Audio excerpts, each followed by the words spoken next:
as you guys see by the title, today's a very big episode for us. Very fun episode.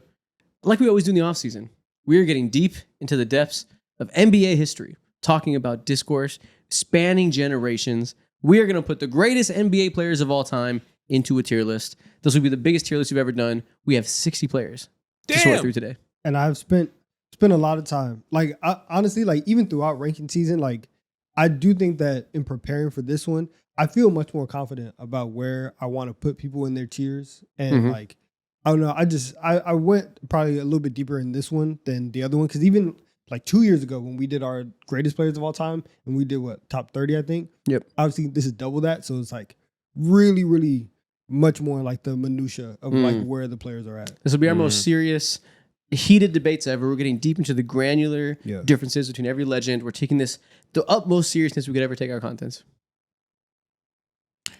I'm just preparing for whatever BS you guys put into my face because whenever you say that, it's the complete opposite. Cue the intro music. The cranium is crazy. Oh my god. I mean, I really don't know what to say. Crayon eaters rejoice. So, like we said, biggest tier list we've ever done, 60 players, which also means the most categories we've ever done. As you guys see on the screen, we have 8 categories to start. Maybe we'll add more as we go. We got literally goated, legend, in another life you're the GOAT, respecting our elders, blocked by the GOAT, your favorite player's favorite player, one of the good ones, and here, damn. Blocked by the GOAT is such a damning category. Well, but it's also real too. Well, yeah, we'll get into what they all mean over time. We're going to sort everybody into this. And like I said, maybe we'll add more categories as we go, whatever we feel necessary. It'll be deep discourse. I told you, I'm prepared. I've prepared as much as I possibly can. First player up of the 60, Hakeem Olajuwon. Let's start there. Let's start with a great player. Where do we feel like he belongs? Is he a legend? He's for sure a legend, at least. Is there an argument that in another life you're the GOAT? Can he be the GOAT in another life? Could he be the GOAT in the 2010s? I feel like he kind of hit his potential, though. You know, like I don't feel like there was like anything we can look at and say if it wasn't for X or Z, something happened to you, something that held you back contextually. The only thing that held him back contextually was facing Michael Jordan, but he got his rings in. Yeah, and it's like you played in the era where they are prioritizing your position exactly, and what in your skills and everything. Yeah. So yeah, he's. But what if you he's plopped him in the era in the 2010s and he was like his position was complete ass. His only competition would be like Tyson Chandler and DeAndre Jordan. That's a good point. It's a good point. Maybe he would have dominated and done so well that he got 2 rings back to back. Yeah, maybe he like gets 3 rings or something like that. But isn't it more impressive to have better competition and then still get back-to-back rings? That's what I'm saying. Like, I don't. Well, he's saying that maybe he could have been the GOAT if he played in 2010s when the competition was weaker. But he still would have had to beat LeBron James and beat the Miami Heat and the Cavs and the Warriors. So that is very true. I think he's a good place to start. That's a legend for sure. All right. Charles Barkley. Oh, yeah, that's blocked by the GOAT. That's blocked by the GOAT. That's why it's here. That's the poster boy for blocked by the GOAT. Every time we do a tier list, you have to set your standard. Charles Barkley's the guy. There's several GOATs from several generations. So it's not just guys who lost to Michael Jordan every year, but guys who lost to Michael Jordan every year and have a resume that is not shit compared to other players of his caliber in all-time history. You've been blocked by the GOAT. Anything that you could have accomplished in the playoffs, anything you could have accomplished from a team perspective, all comes down to you couldn't beat the best guy. And he said that too. He said that he had never, ever been on a basketball floor and thought that anybody was better than him. And then he played Jordan. And then he's like, okay, like he got it. He got it. Yeah. That's how it goes. That's fair. And, you know, is there any other, could you put him in your favorite player's favorite player? I don't know if Charles Barkley's adored like that. I don't think he's somebody that like the not generation as like respects. A player perspective. I think if we're talking about like media personality, he's everybody's like favorite media personality. But is he NBA player's favorite media personality? Probably not. Fuck he's no. always like, he's always talking down on players and making fun of players. That he, when you know, back then when they used to do the Who Dat game or whatever, where they like guess random NBA player. Yeah, no, not to the same. No level players like him. Not to the same level as Shaq, but yeah, he's not quite the most loved player. But he gets the pass of like, oh, that's just Chuck. Yeah. Whereas like Shaq is like this hating, this old bitter motherfucker. In reality, they're just saying the same thing. Charles just says it funnier. Yeah. Paul George. Favorite player's favorite. That's your favorite player's favorite player, especially with the young players today. Like, I think he'll be hard to gauge in history on how his career goes in terms of what the next generation thinks of him when they look at his basketball reference. You know exactly what it is. And this specific weekend, there's 3 players that like this or actually no, 4 players that this category really exemplifies for me. Yeah. It's Kyrie, it's Paul George, it's Tracy McGrady, and it's Carmelo. And those are the 4 players where no matter what anybody on the outside is gonna say, people who like played in the league are always gonna be like, you don't understand. Yeah. Like he was here. Like however great of a level you think it is, they're gonna take it another level. Yeah, I can totally imagine in 30 years when people are making their docs and like LeBron's talking about the Miami Heat teams and talking about that section of his career in his retirement doc. He's like, people don't remember Paul George before the injuries. Problem. 6'9", could guard me up and down the court. Like all this stuff, just like romanticizing his style of play. Yeah. I can see that. Yeah, I agree. Paul George does a lot of things. Kyrie does a lot of things. Melo, even to his degree too, does a lot of things. And also T-Mac, who's like damn near the poster boy of this, does a lot of things that look cool, look elusive. He just captures hearts of the young fan's eye, and he just taps into places where someone like Charles Barkley can't do. Yeah. Okay. Do you want to put Carmelo Anthony in the same tier? Or your favorite player's favorite player? Hell yeah. Yeah. Hell he, yeah. He exemplifies. Because he's not quite. Is Carmelo Anthony a legend? Does he like? I think if you deserve legend tier, like you're in that tier. But I'm pretty exclusive of what I think is a legend. Carmelo is on the tier. If you tell me he's a legend, I'm not going to be like, no, he's not. But I don't know. What does that mean to you? What does legend mean to you? In the terms of like, I can understand you in terms of like overall NBA impact and how important you were to the game. Maybe he wasn't ultra important, He's but on in the terms edge. of what he was able to do and how talented he was, I think he's a legend for that right. Yeah, Plus, he's a Hall of Famer too. Yeah, I just like Yeah, these are all Hall of Famers, so keep that in mind. Almost all these players are Hall of Yeah. Famers. Yeah. I just like for Melo, it's just gonna be hard because for the next 20 years, whenever you go back and start looking through like record books and stuff, like he's at the top when it comes to like point score, but whenever you start looking at like playoff brackets and stuff and who's making these long runs, he's not really there. If you start looking at like MVP stuff, he's not on those ballots as much as you would But he's want. super respected by his peers, though, and like is like Hall of Fame talent and potential. It didn't like amount to what some other people did that are peers of his. So yeah, no, you're right. Yeah. He's probably even more your favorite player's favorite player than Paul George. Yeah. Also, I found out this week because I was watching his Hall of Fame speech. Mhm. I don't know why I like never saw this or did anything. Found out that he's Puerto Rican too, Oh yeah. and I did not know that. Really? Yeah, You felt seen? I was like, yo, this is my guy. I was like, already representation. We love it. already one of my favorite players of all time Yeah. to another level. That is my guy. I don't think our fan base knows that you're mixed. Still, I think we've said it several times. I don't think Yeah. they know. They that don't they don't understand. But to the Afro Latinos out there, you know what I'm saying? We get down. I love it. All I know is he's not one of us, and I understand. Bill Russell. Respecting our actually no, goated. Yeah, I think you're literally goated. I think I think that can be a tier of like for every generation, you're that guy. Yeah. He's literally goated. Like he just is. For all the reasons on and off the court. Bro. Exactly, Like, like- it's undeniable. I would put him in tier, but you can't do that with him. Yeah, he's the only one from that era that ducks the respecting the elders tier. Exactly. Yeah. For maybe reasons that are like inconsistent, but we're gonna do it. He's gonna be literally have to. goated. Yeah. No, I mean it's not even inconsistent.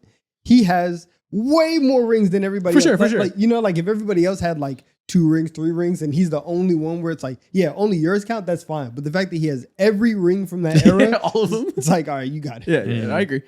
Kareem Abdul-Jabbar, also literally goated.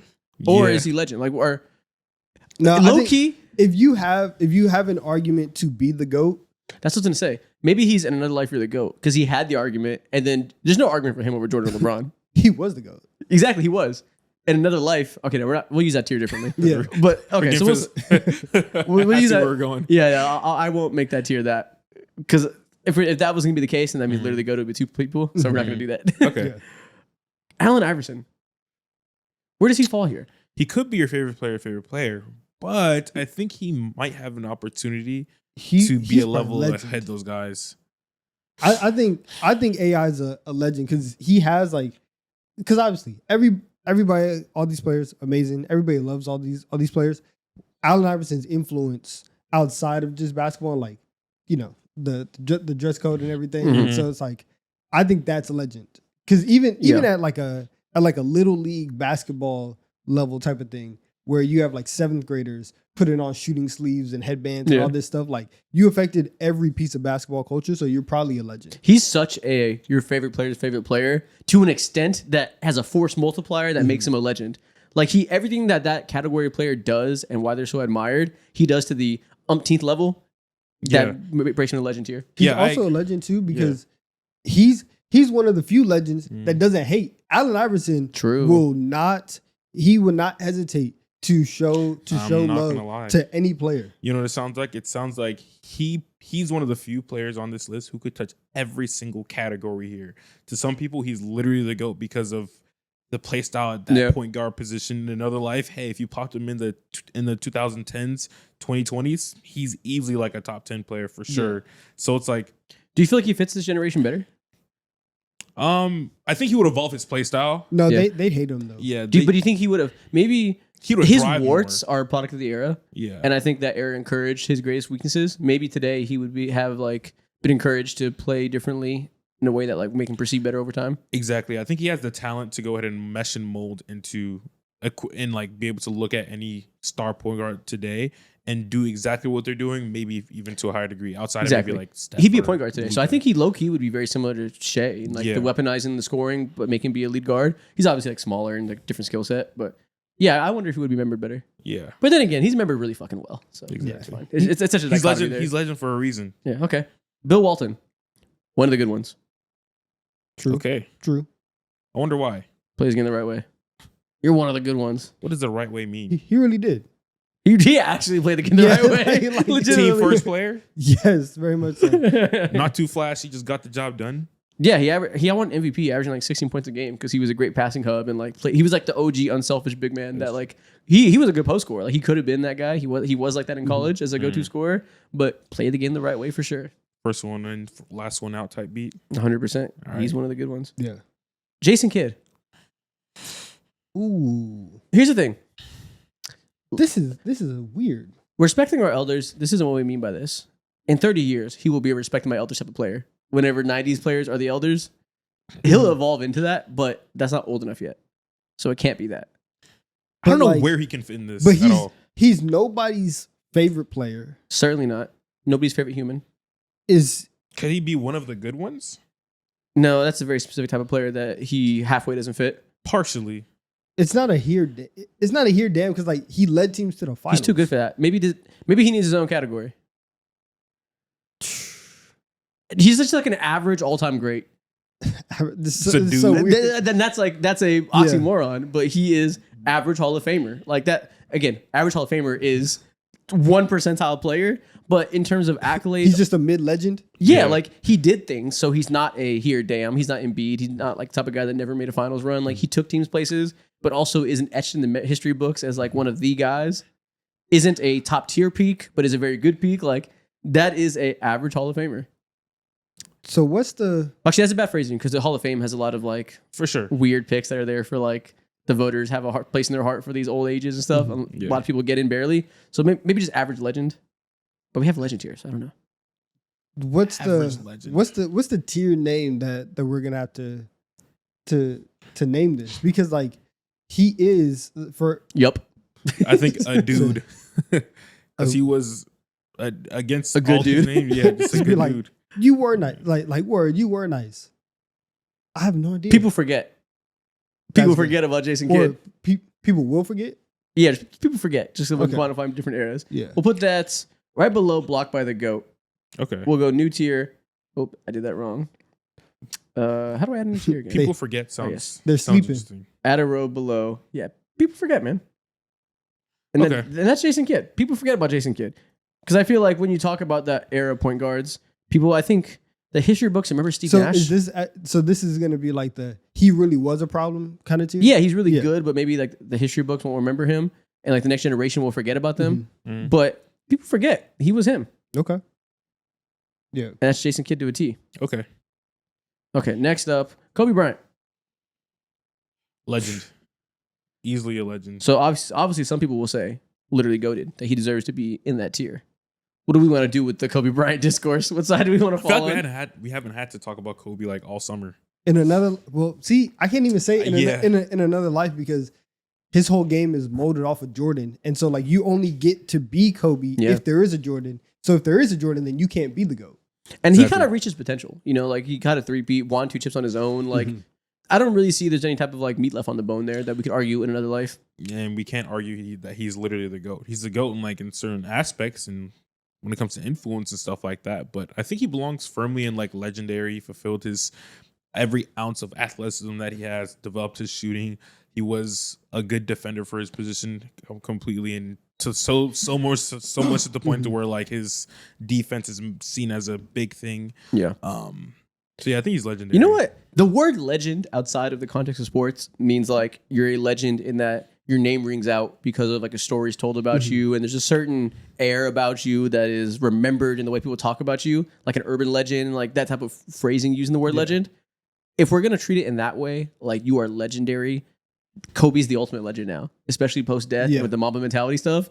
He is of legend in sport. Did he get pieced up by Matt Barnes? What the fuck? But like I've never seen No, a player get it pieced wasn't. up and like it be an aura moment. Like didn't damn, get bro, he ate that. No. Oh, you mean when you tried to scare him, he didn't jump? Yeah, that's what I mean. Oh yeah. I mean, Matt Barnes didn't fight him. Yeah, okay. It was who was, I think it was like Chris Childs or some. Yeah, somebody punched him, No, but not Matt yeah. Barnes. Matt Barnes didn't Okay. punch him. Matt Barnes threw the ball in his face and like tried to make him jump, and he sat there and took it. Yeah. Didn't flinch at all. I've never seen like a player gain so Was it much Chris aura, Childs? and people make edits out of something like that. Yeah, no, he is of legend for sure. And this is the way people romanticize him, and that's and that's what the legend tier is. Your game is romanticized in history, and people were like, "Oh, he's so tough," Yeah. but in a more eloquent way. That is Allen Iverson. That is Kobe. To be honest, that's really not Hakeem, but we'll put him there. He's in there for different reasons. Yeah, different reasons, but But maybe he should be in another life. You're the GOAT. But I don't know. We'll see. nah, there has to be a specific argument for that. Yeah. Okay, Ben Wallace. Ooh. This Where does he fit here? unfortunately, it's he's either your favorite player or I think he's your favorite player's favorite player. He He is is a so very cool. specific niche archetype. Yeah, very specific niche. One of the greatest defenders of all time, and he's a great defender in a way that is very much your favorite player's favorite player. it's very cool. In the same way, he does crossovers on defense. Essentially, Yeah. is what I'm saying. He is an aura type Yeah. of defender. Okay. Yeah, and the fact that like he anchored that like 2004 Pistons team that's Yeah. like ultimate like power of friendship, and we just fought and got out the mud. Like that's very Ben Wallace. Larry Bird. He is one of the good ones. You don't think he should be a legend? Well, Listen, Or literally a now GOAT? in another life, Larry Bird could be the GOAT. I was thinking in another life you're the GOAT. In that the back stuff is the main thing. That like you could say if his body never gave out in another life, he could have racked up even more rings. And like, what if Larry Bird got to 6 rings? Would he have a GOAT conversation? Because Yeah. he's always viewed so 1A, 1B with Magic in regards to like their placements. Everyone is like slots them in 4 and 5 or whatever. But like, what if he had longevity more than he could have and like got to 6 rings?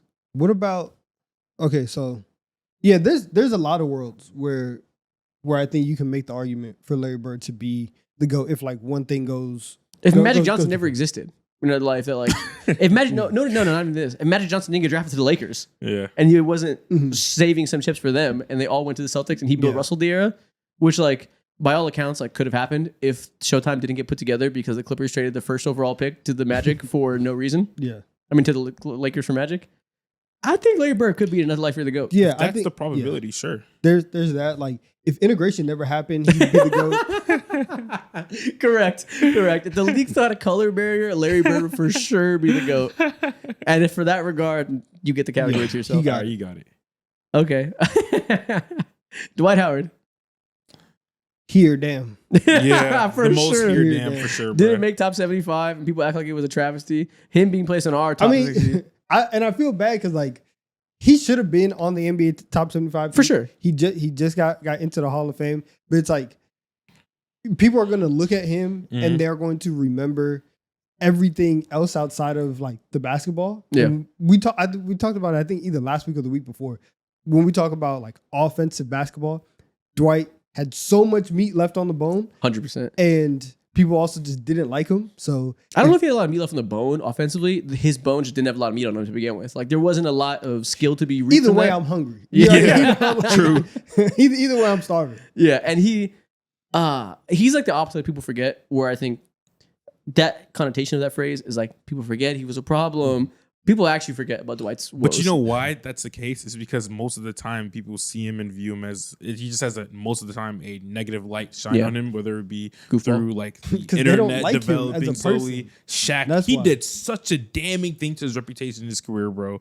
Shaq did, bro. He did so much damage to how we view him these days. For sure. Shaq and 2025. Kobe. Do you want to make a tier Yeah. list for Shaq just as dickhead? Okay, so we'll keep him there and here. Damn, Pete Maravich, one of the good ones. True. Yep. Keep it pushing. Salute. Salute Kawhi Leonard. Ooh, man. Yeah. we might I have a don't new know. tier right Yeah. now with what's going on with these allegations. Ooh, criminal tier. Let's go.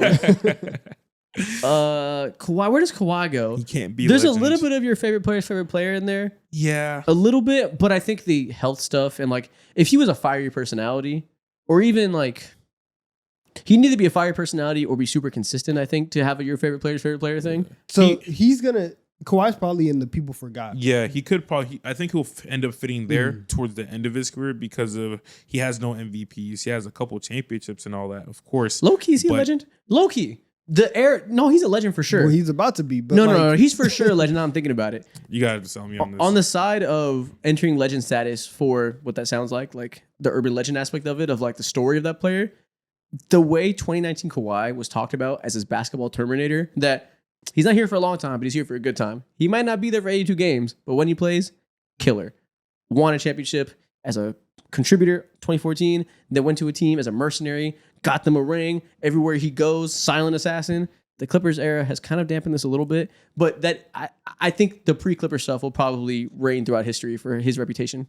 Okay, but I will say he's kind of in that like Grant Hill range where, like when old heads talk about Grant Hill, they're like, "Oh my gosh, like he could have been so great. He was, he was." Oh. But it's Yeah. like, but you would, I don't know. You were never gonna say that like Grant Hill was like the GOAT before all of the injuries. It's kind of the same thing with Kawhi. It's like, yes, he's if the injuries never happened, he's still gonna be this great player, but he was never gonna be the greatest player of all time. So maybe you know how people say like the man, the myth, the legend. Yeah. Maybe he's just the myth. Like maybe that's what Kawhi is. Okay, so it sounds like he's in another life, but you don't think his potential for that other life is GOAT tier? Yeah. What if he never had injuries at all and he just got to 2018 through 2021 level and stayed that level for 10 years of playing full seasons? You don't think that's like GOAT level? No, I think that's in another life level. Like you said, if none of those injuries happened, he would perfectly. So like, you- pop out. Okay. So I get. I don't think he's legend. Okay, no. so then I think what we should do is he gets a hypothetical legend tier, new tier, hypothetical legends, players that could have been legends, but something held them back. But I don't know. I feel like he could be a legend considered that, like for what he did with such a little opportunity. Yeah, but I just think like he's probably the reason why I don't know. The reason why I lean people Yeah. forgot is just because one, he's so quiet.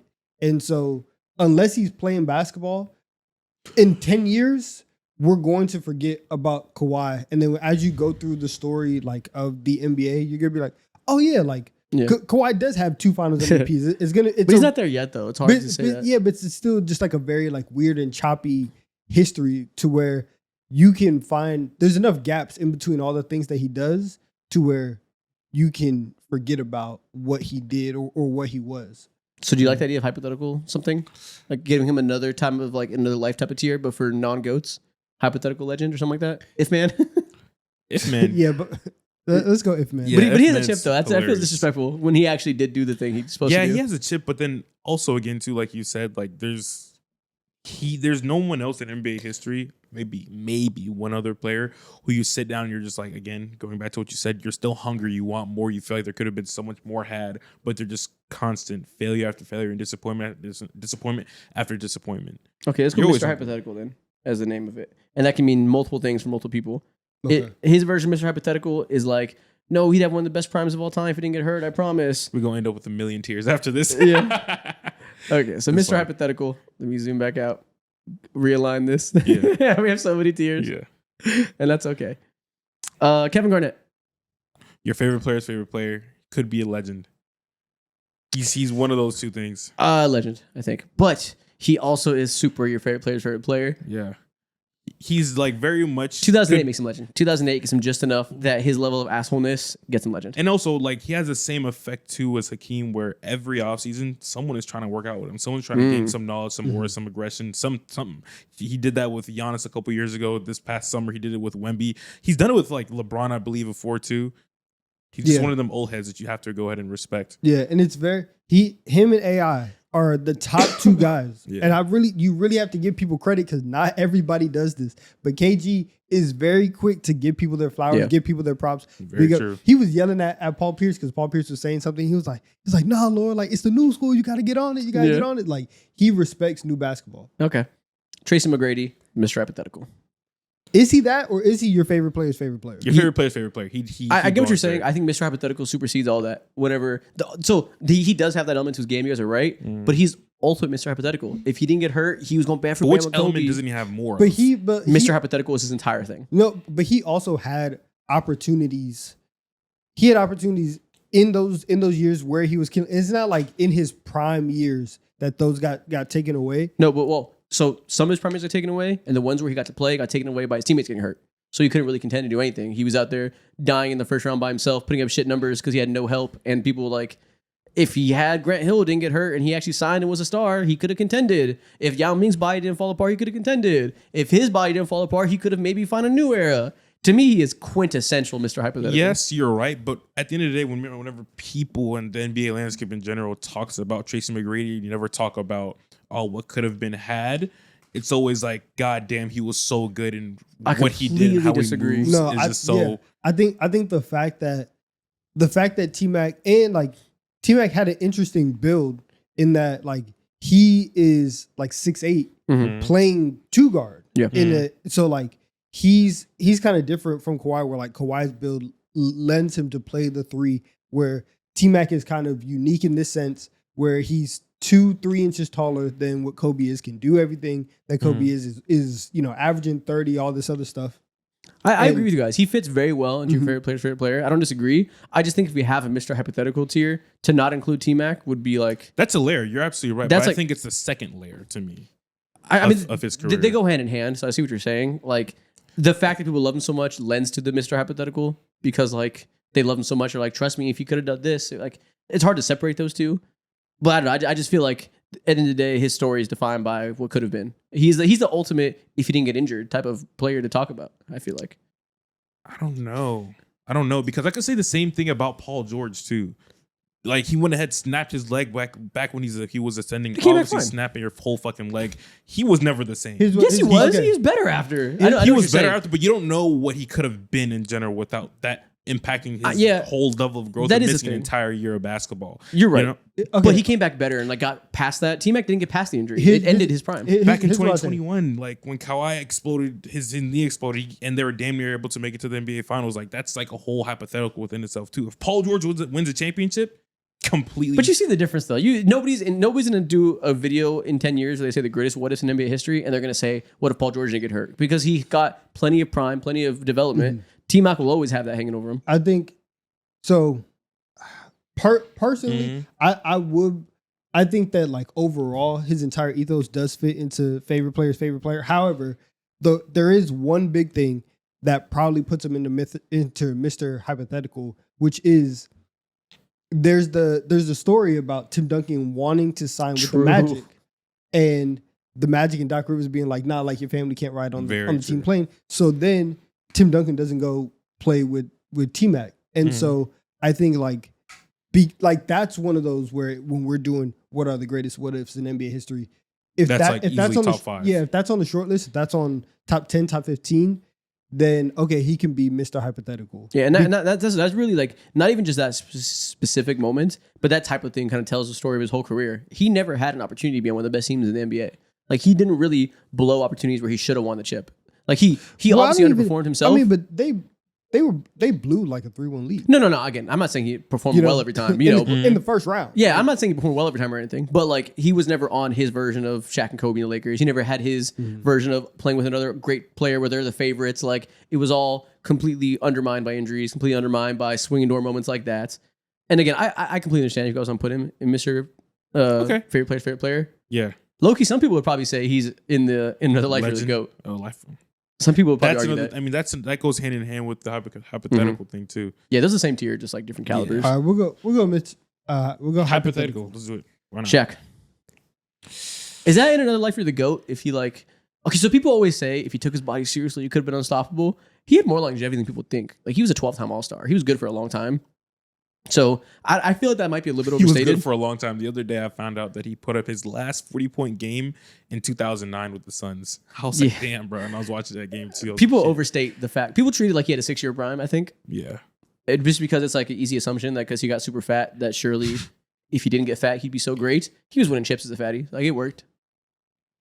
Until it didn't. You know? Yeah, but Yeah. I will say like we could put him in another life. You're the GOAT because if he didn't operate the way that he operated, or even if he did, but he was able to make a couple of concessions to where him and Kobe were good, even though that he got the 4th ring in 06, had he gotten that 2 years earlier and they four-peated, right, in a somewhat like modern NBA, that is a case that for Shaq, who already has this most unstoppable, most dominant player in NBA history, once you have that and then 4 rings on top of that, and it's like that is one of the greatest peaks. It's so undeniable. It's Yeah. something that Jordan doesn't even do. And literally we have to then start comparing you to Bill Russell. I think he's that level. Wow. Okay, yeah. Okay. Even though they do understate the longevity, I guess to argue against what I just said, people probably could say that if he had just been a harder worker, he would have accomplished more in those prime years, especially like early on before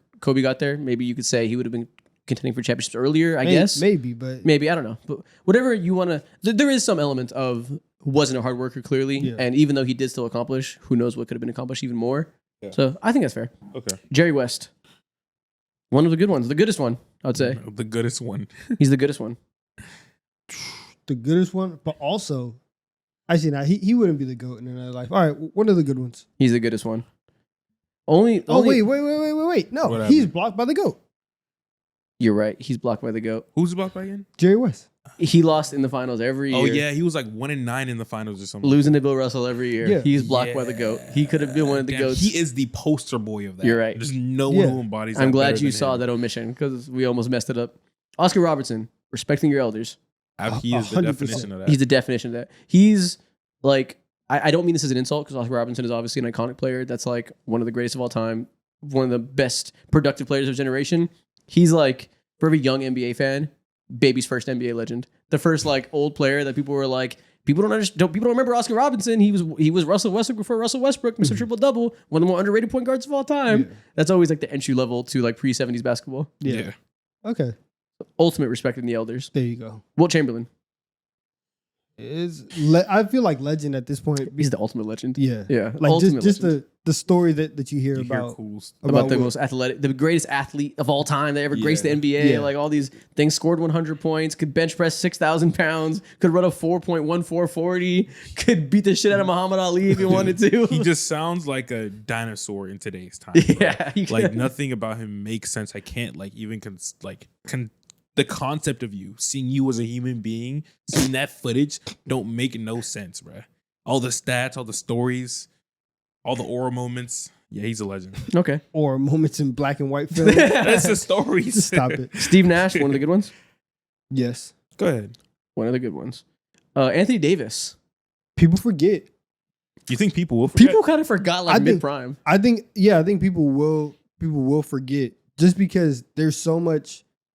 There's so much in like AD's career with the injuries, and then even like we were having a conversation about AD in the placement in the big man rankings, and low key I was kind of forgetting about like 2016, 2017, and about how the conversations were. Whereas like we were actually talking about like, hey, AD is one of the 6 best basketball players. Five. In He was the- one of in the world. 5 best. 2018, players back people were then. saying he's number 3 in the world. That was like a real conversation.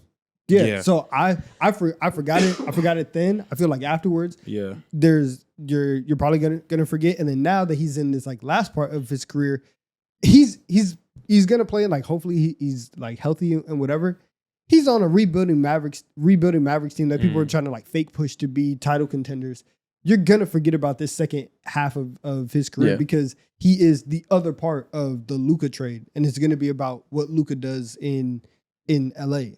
Yeah. So I say people forget. Yeah, I definitely see that. I remember back in 2016, 17, 18, hell, even 19, and even like his first year with the Lakers, he was an entirely different player compared to what he looked like when they won the ring in 2020 and they're on fourth. Of course, he gained a lot of weight. He transitioned into the center position. But before that, he was genuinely like one of the three, at his peak, one of the three most talented players. And three's maybe a drag. 5 most talented players at that position ever for those curation of years. He was so twitchy, so athletic. His shot wasn't the best, but it was way more there than it is right now. And what he was able to do defensively too, along with like playmaking skills that he had as well. Top tier. Yeah, in some Top-tier ways, I think player. he's Mr. Hypothetical. But I think we can go people forget. I think the fact he got the ring Yeah. and had the run in the bubble to get the ring. Yeah. That's why I think like His legacy cemented. Derrick Rose is on here. King Mr. Hypothetical. Oh, he is the face of that. Yeah, he's the Mr. Hypothetical. If he didn't get hurt, what could have happened? We'll never know. Dirk, you're one of the good ones. Is he a legend? Sure, but he's also one of the good ones. Steve Nash is a legend too, I guess. But they're one of the good ones. yeah. Magic Johnson. In another, it's either legend or GOAT in another life. Because of, well, so if he never had to leave the NBA, I mean, because that was at the end. yeah, I but, don't think he like, would have hit GOAT status. I think he kind of reaped what the fruit were to bear. I think he's probably legend. Yeah, because he left. I forget whenever he left in '91. Just legend, I guess, at this point. I guess so. Yeah, he's Magic Johnson, one of the greats. It does feel weird to not put him and Bird in the same thing. What is the clear cut difference between him and Bird of why Bird had more potential? The back injury stuff?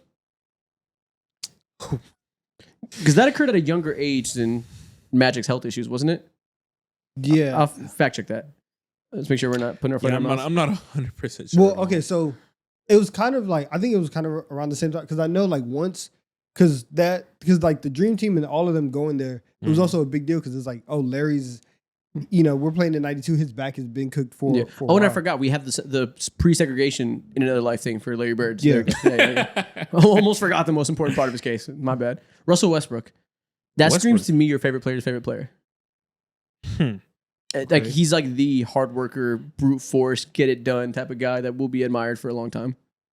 Yeah, he is that. There's no room for him in another life a year ago. I don't think he is in any category at all. Yeah, I feel like that's the only category for him. This may be the highest he can go. I'm Yeah. trying to think about my head. Is there any like case for him to be a legend?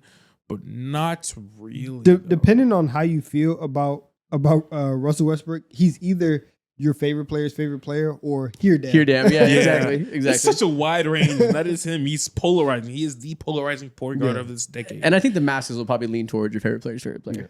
Yeah. Okay, so Bird also just to go back to it. So Bird was playing every like year after year, and then when he was 32 in 88-89, played 6 games, and then he played another year of 75 and then 16-45. So he had like one more year after the back injury, and then it was 2 just like, Oh, how old was he at that point? He was 30. Let me see. He was 32 when the back injury happened. Yeah, see, that's another 3-4 years of prime cooked. Yeah, that's good. Yeah. Okay. Okay. Chris Paul, I feel like people already forget, but maybe that's because he's still in his career, and when he retires, people will remember the early stuff more. No, Nah, they're gonna. You don't have the MVP. You don't Yeah. have A championship at yeah. all. You don't have a championship. He's the people forget player. Then he's Yeah. probably gonna be the most underrated star of all time. Yeah, and you only have that one finals run, and You're not even the guy. It got, Yeah. you're not the best player on that team, and you get demolished by like Giannis' 50-point game and so many other like iconic plays for sure. Elgin Baylor, respecting our elders. Absolutely. Another one of those players that young fans learned about, and you're like, dude, he was nice. That's my player. I'm gonna pull in conversations to make you know I understand history. One of the more underrated players of all time. Goated small forward, good job. respecting our elders. Kyrie Irving. Favorite player's favorite player. He might be the face of that. There's no tier built for a specific player more than Kyrie. Mhm. Okay, so yes, you're right. We will go there. there is an argument for Mr. Hypothetical because people are constantly saying, like just talking skill, just getting a bucket. These hypotheticals to say that he's better than other players. Pretty much every way he's talked about is in hypotheticals, and like people get the whole like if he had his own team kind of died, but that was like the OG hypothetical. But you know why all these things have like died? Because they're people's favorite players, and we choose to forget all of that. Yeah. So like, Yeah. like You're right. The amount I would say the amount of dimensions that people would have to go through this hypothetical, they come up with 80 different scenarios, bro. It's Yeah. fucking crazy. And the only reason why they have that power to do so is because of what you said, the heart that they got for him. I'm moving this one because it makes it seem like that's a great category. Put that one low. That's funny. Actually, one above there. There we go. thank you. Okay. Tim Duncan, Damn. just legend. He's just Tim Duncan, just successful, just manned one of the most unique dynasty, if we're calling the Spurs a dynasty, which I think we are, in terms of like it wasn't consecutive. It was just a long time of winning. That's a period of winning and sustained excellence we may never see accomplished again. Like, Yeah. there's not really anything like it in terms of teams that don't have this short span in which they rattle off championships. It's just consistency over literally 20 years. Do you think he could be in like people? It's 20 years. So how could people? It's not. forget? It's not. I don't think Tim can be in a people forget. Yeah. My thing for Tim is, He's so top minded. He can't be. and let me know if I'm doing a lot here. If he played with somebody, because I don't think he had the overwhelming luxury like most of the other guys to play with another like top 10, top 15. Yeah, guy. none of his teammates are on this list. You know what I'm saying? And so like it feels weird saying like if Tim had more help around him or more talent, because obviously that whole system. But if you put like Kobe with Tim Duncan, then are we looking at Tim in a different light? Or if you put him with like, Are you arguing to say, does he have opportunity to be in another life for the GOAT? Yes. No, he's not good enough. Nah. No? I don't, yeah. Nah, he doesn't have the skill ceiling to be in that conversation, I don't think. Yeah, I don't think so. Even if that was the case too, like I think when it comes, he didn't need like to have a upper echelon player because he's had like 20 years of consistency and like competency, which is super rare when it comes to talking about these players, and that's like something that no one talks about in all time conversations and how you view them. Yeah, I think for different reasons, he got all the value out of his career he could have, I think. Yeah. Dennis Rodman, Ooh. Where Ben Wallace at? your favorite player? Is he that though? No, fuck no. I'm sorry. Reorganize it. New tier. What's the new tier? What are we doing? Dennis. Like, he's such a singular Just crazy. guy. Yeah, I don't know if you can put Dennis Rodman with anybody else. Dennis. Sometimes in the league, you got a Dennis out there, Yeah. Okay. and everyone needs to understand that Dennis is Dennis. Oh no, I can't see the. Let's go up here. Ads. All right, No. let's go to this real Ew. quick so I can reorganize this. Ew. Okay. Dennis makes sense. Yeah, Dennis is just Dennis. Do you think there's gonna be another player who fits into the Dennis category? I hope so. Who's like Dennis in today's NBA? Draymond, but like that's it. Nah. At that point, we got to rename the category into here. No, Can't I just be mean, called Dennis. Draymond is he's Dennis Rodman 2.0 in terms of like archetype Yeah. of like personality archetype of you got this like wild boy Yes, that's also helping get this dynasty. If he put Going. that shit on more, then I would be like, oh yeah, he's Dennis. that But he shit doesn't on do it like at all. Dude, this ad is pissing me off. It's not going nowhere. It's stagnant, bro. I'm trying to figure this out. You're good. Okay, there we go. But yeah, I figured it out. Oh, now I'm revealing the players we're going to show. League Cheer. Oh, you didn't see that? that's funny as hell. But yeah, Okay, that should work. Perfect. Oh my God, it's ugly. Oh well. Never mind. Draymond, does he go in Dennis as well? Yes, he's new age Dennis Rodman. Yep, he's just Dennis. I don't know. I feel like What we should an add them. an undersized DPOY that is the defensive anchor for one of the greatest dynasties of all time. That is also a wild boy. Yes, that's Dennis Rodman That's 2.0. Dennis. That is, but there's so many like more layers to Dennis than just simply that. Sure, but that's the summary of it all. They're unique human beings. They're not twins, but Unique for a whole lot of different reasons. correct. Which we don't got to get into today. Yeah. Rudy Gobert. Same genus, different species. Okay, Rudy Gobert. Does he get here? Damn.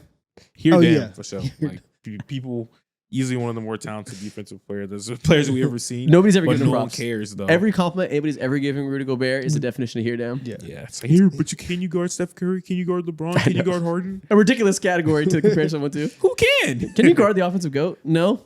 Bum. Yeah. Damian Lillard. Here, damn, probably too. I remember there was a specific Is he time here, in the year. damn? Yeah, because I remember like there was a specific part of his career, mid 2000s, probably 2016 or something like that, where he missed All-Star games, and a random assortment of fans, Blazers fans, will go ahead and like cause a big uproar to the point where I think the very next year he played in every single All-Star competition, and he was the first player and still the I only do remember NBA that. player to ever do that. The dunk competition, the skills, All-Star game, 3-point contest. So I think he might be here, damn. But he did that. But I feel like he's also another people forget though, just because he's in that Chris Paul range where he's one of the best. I was thinking that too. You know, like he's one of the best shooters of all time. The problem is he's not quite as good as those guys. But if you want to, if you still, you know, he hasn't been forgotten yet. I think you're right. He'll probably age into that. But like Chris Paul, we're already seeing the forgetting this. Yeah. Anthony Davis, we saw it too during those Lakers years where he was down. People already forgot. I don't think people forget with Lillard yet, but I can see it morphing into that. If we do this in like 10 years, I think he's going to be in there. Yeah, I agree. But right now, I think people still kind of give him his flowers. It's about to happen. He busted his Achilles. Like, Yeah, maybe you're calling your shot well, but I don't think know. we should project that much. all right, fine. But you will be right. Well, I would rather do that than here damn. Where like here damn, Dwight and Rudy Gobert have been like people treat them like they are the most annoying people on the planet, Yeah. and nobody treats Dame like that. So I do feel like it's a little bit disrespectful to Oh, wait a minute. He's blocked by the GOAT. If we're calling Steph Curry one of the GOATs. Nah, I don't think there was. Nah, his no, team was no good one enough. genuinely Never ever mind. believed he Yeah. had a chance to win. You're right. His team isn't good enough. But I do see what you're cooking though when it comes to like it feels disrespectful to have him along this side of players. But that moment in his career just to me like solidified like it was a first major bump, the biggest bump anybody's ever seen. Is he Mr. Hypothetical? Because one of the talking points is like if you put Dame on the Warriors instead of Steph, they'd still win. no, because I feel like you And he had bad teammates. He never could have won because he was on the Blazers. you can do that with Think Maurice with every Harkless is player, bad? though. Yeah. The fuck?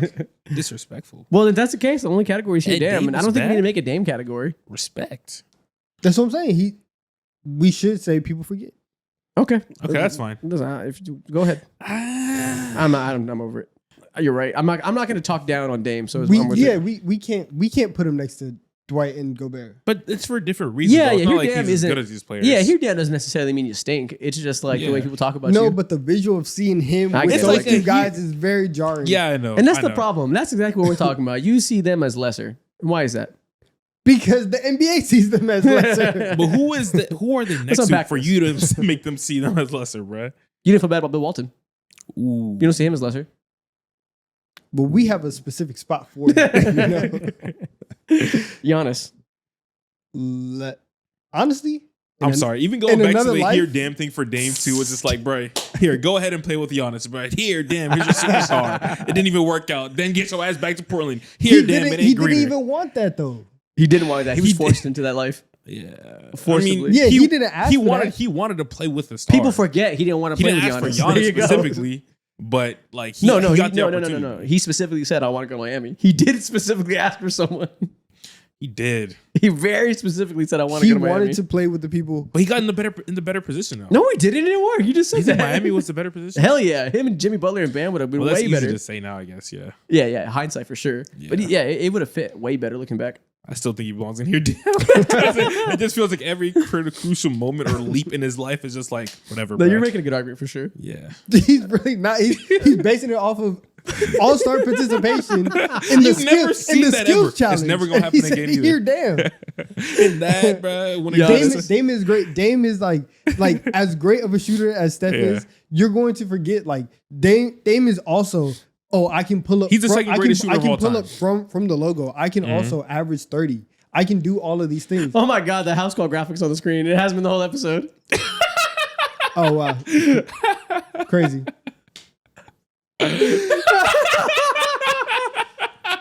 Did you say that? I thought there was like a humongous roach on the wall or some shit. But okay. No, I was about to be frightened. Yeah, I was like, what's going on? I gotta add the other one. Y'all, we're gonna take a quick second. I'm gonna take a That's funny as hell. No one brief noticed. pause. We're gonna put the right graphic on screen. So that was a horrifying moment. Oh my God. Okay, we're back. We have the right graphic on screen now. Sorry about that. We went 50 whole minutes with the wrong graphic on screen. Cinema. Wrong show. We're just locked in. Okay. Next name we got on the board. Oh, no, I gotta pull this back. Giannis. This computer. Oh, yeah, we said Giannis. Where are we going? I think in another life, you're the GOAT.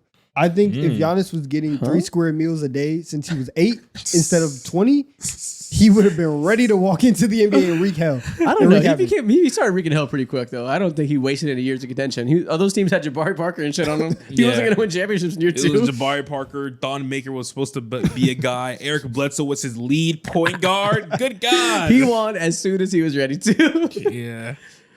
He's a legend, but does he fit anything else better? I think he's just a legend for being one of the greatest athletes in the same way that Wilt is. Yeah, I can't have an argument for him literally being the GOAT because he's just not yet at all. And I don't think he'll have the opportunity to do that. I think in many ways he's just like, oh, what if Wilt played today? And it was this guy who's just like so much bigger, faster, stronger than everybody and can move in ways that nobody else can. Yeah. We're seeing it. Yeah. Scottie Pippen. Scottie Pippen. Is he a here damn? Kind of. Why kind of? I mean, out of all, because he's on these lists because he has 6 rings. And like, it's kind of the extent of it. And he's like he's the best sidekick of all time. Yeah.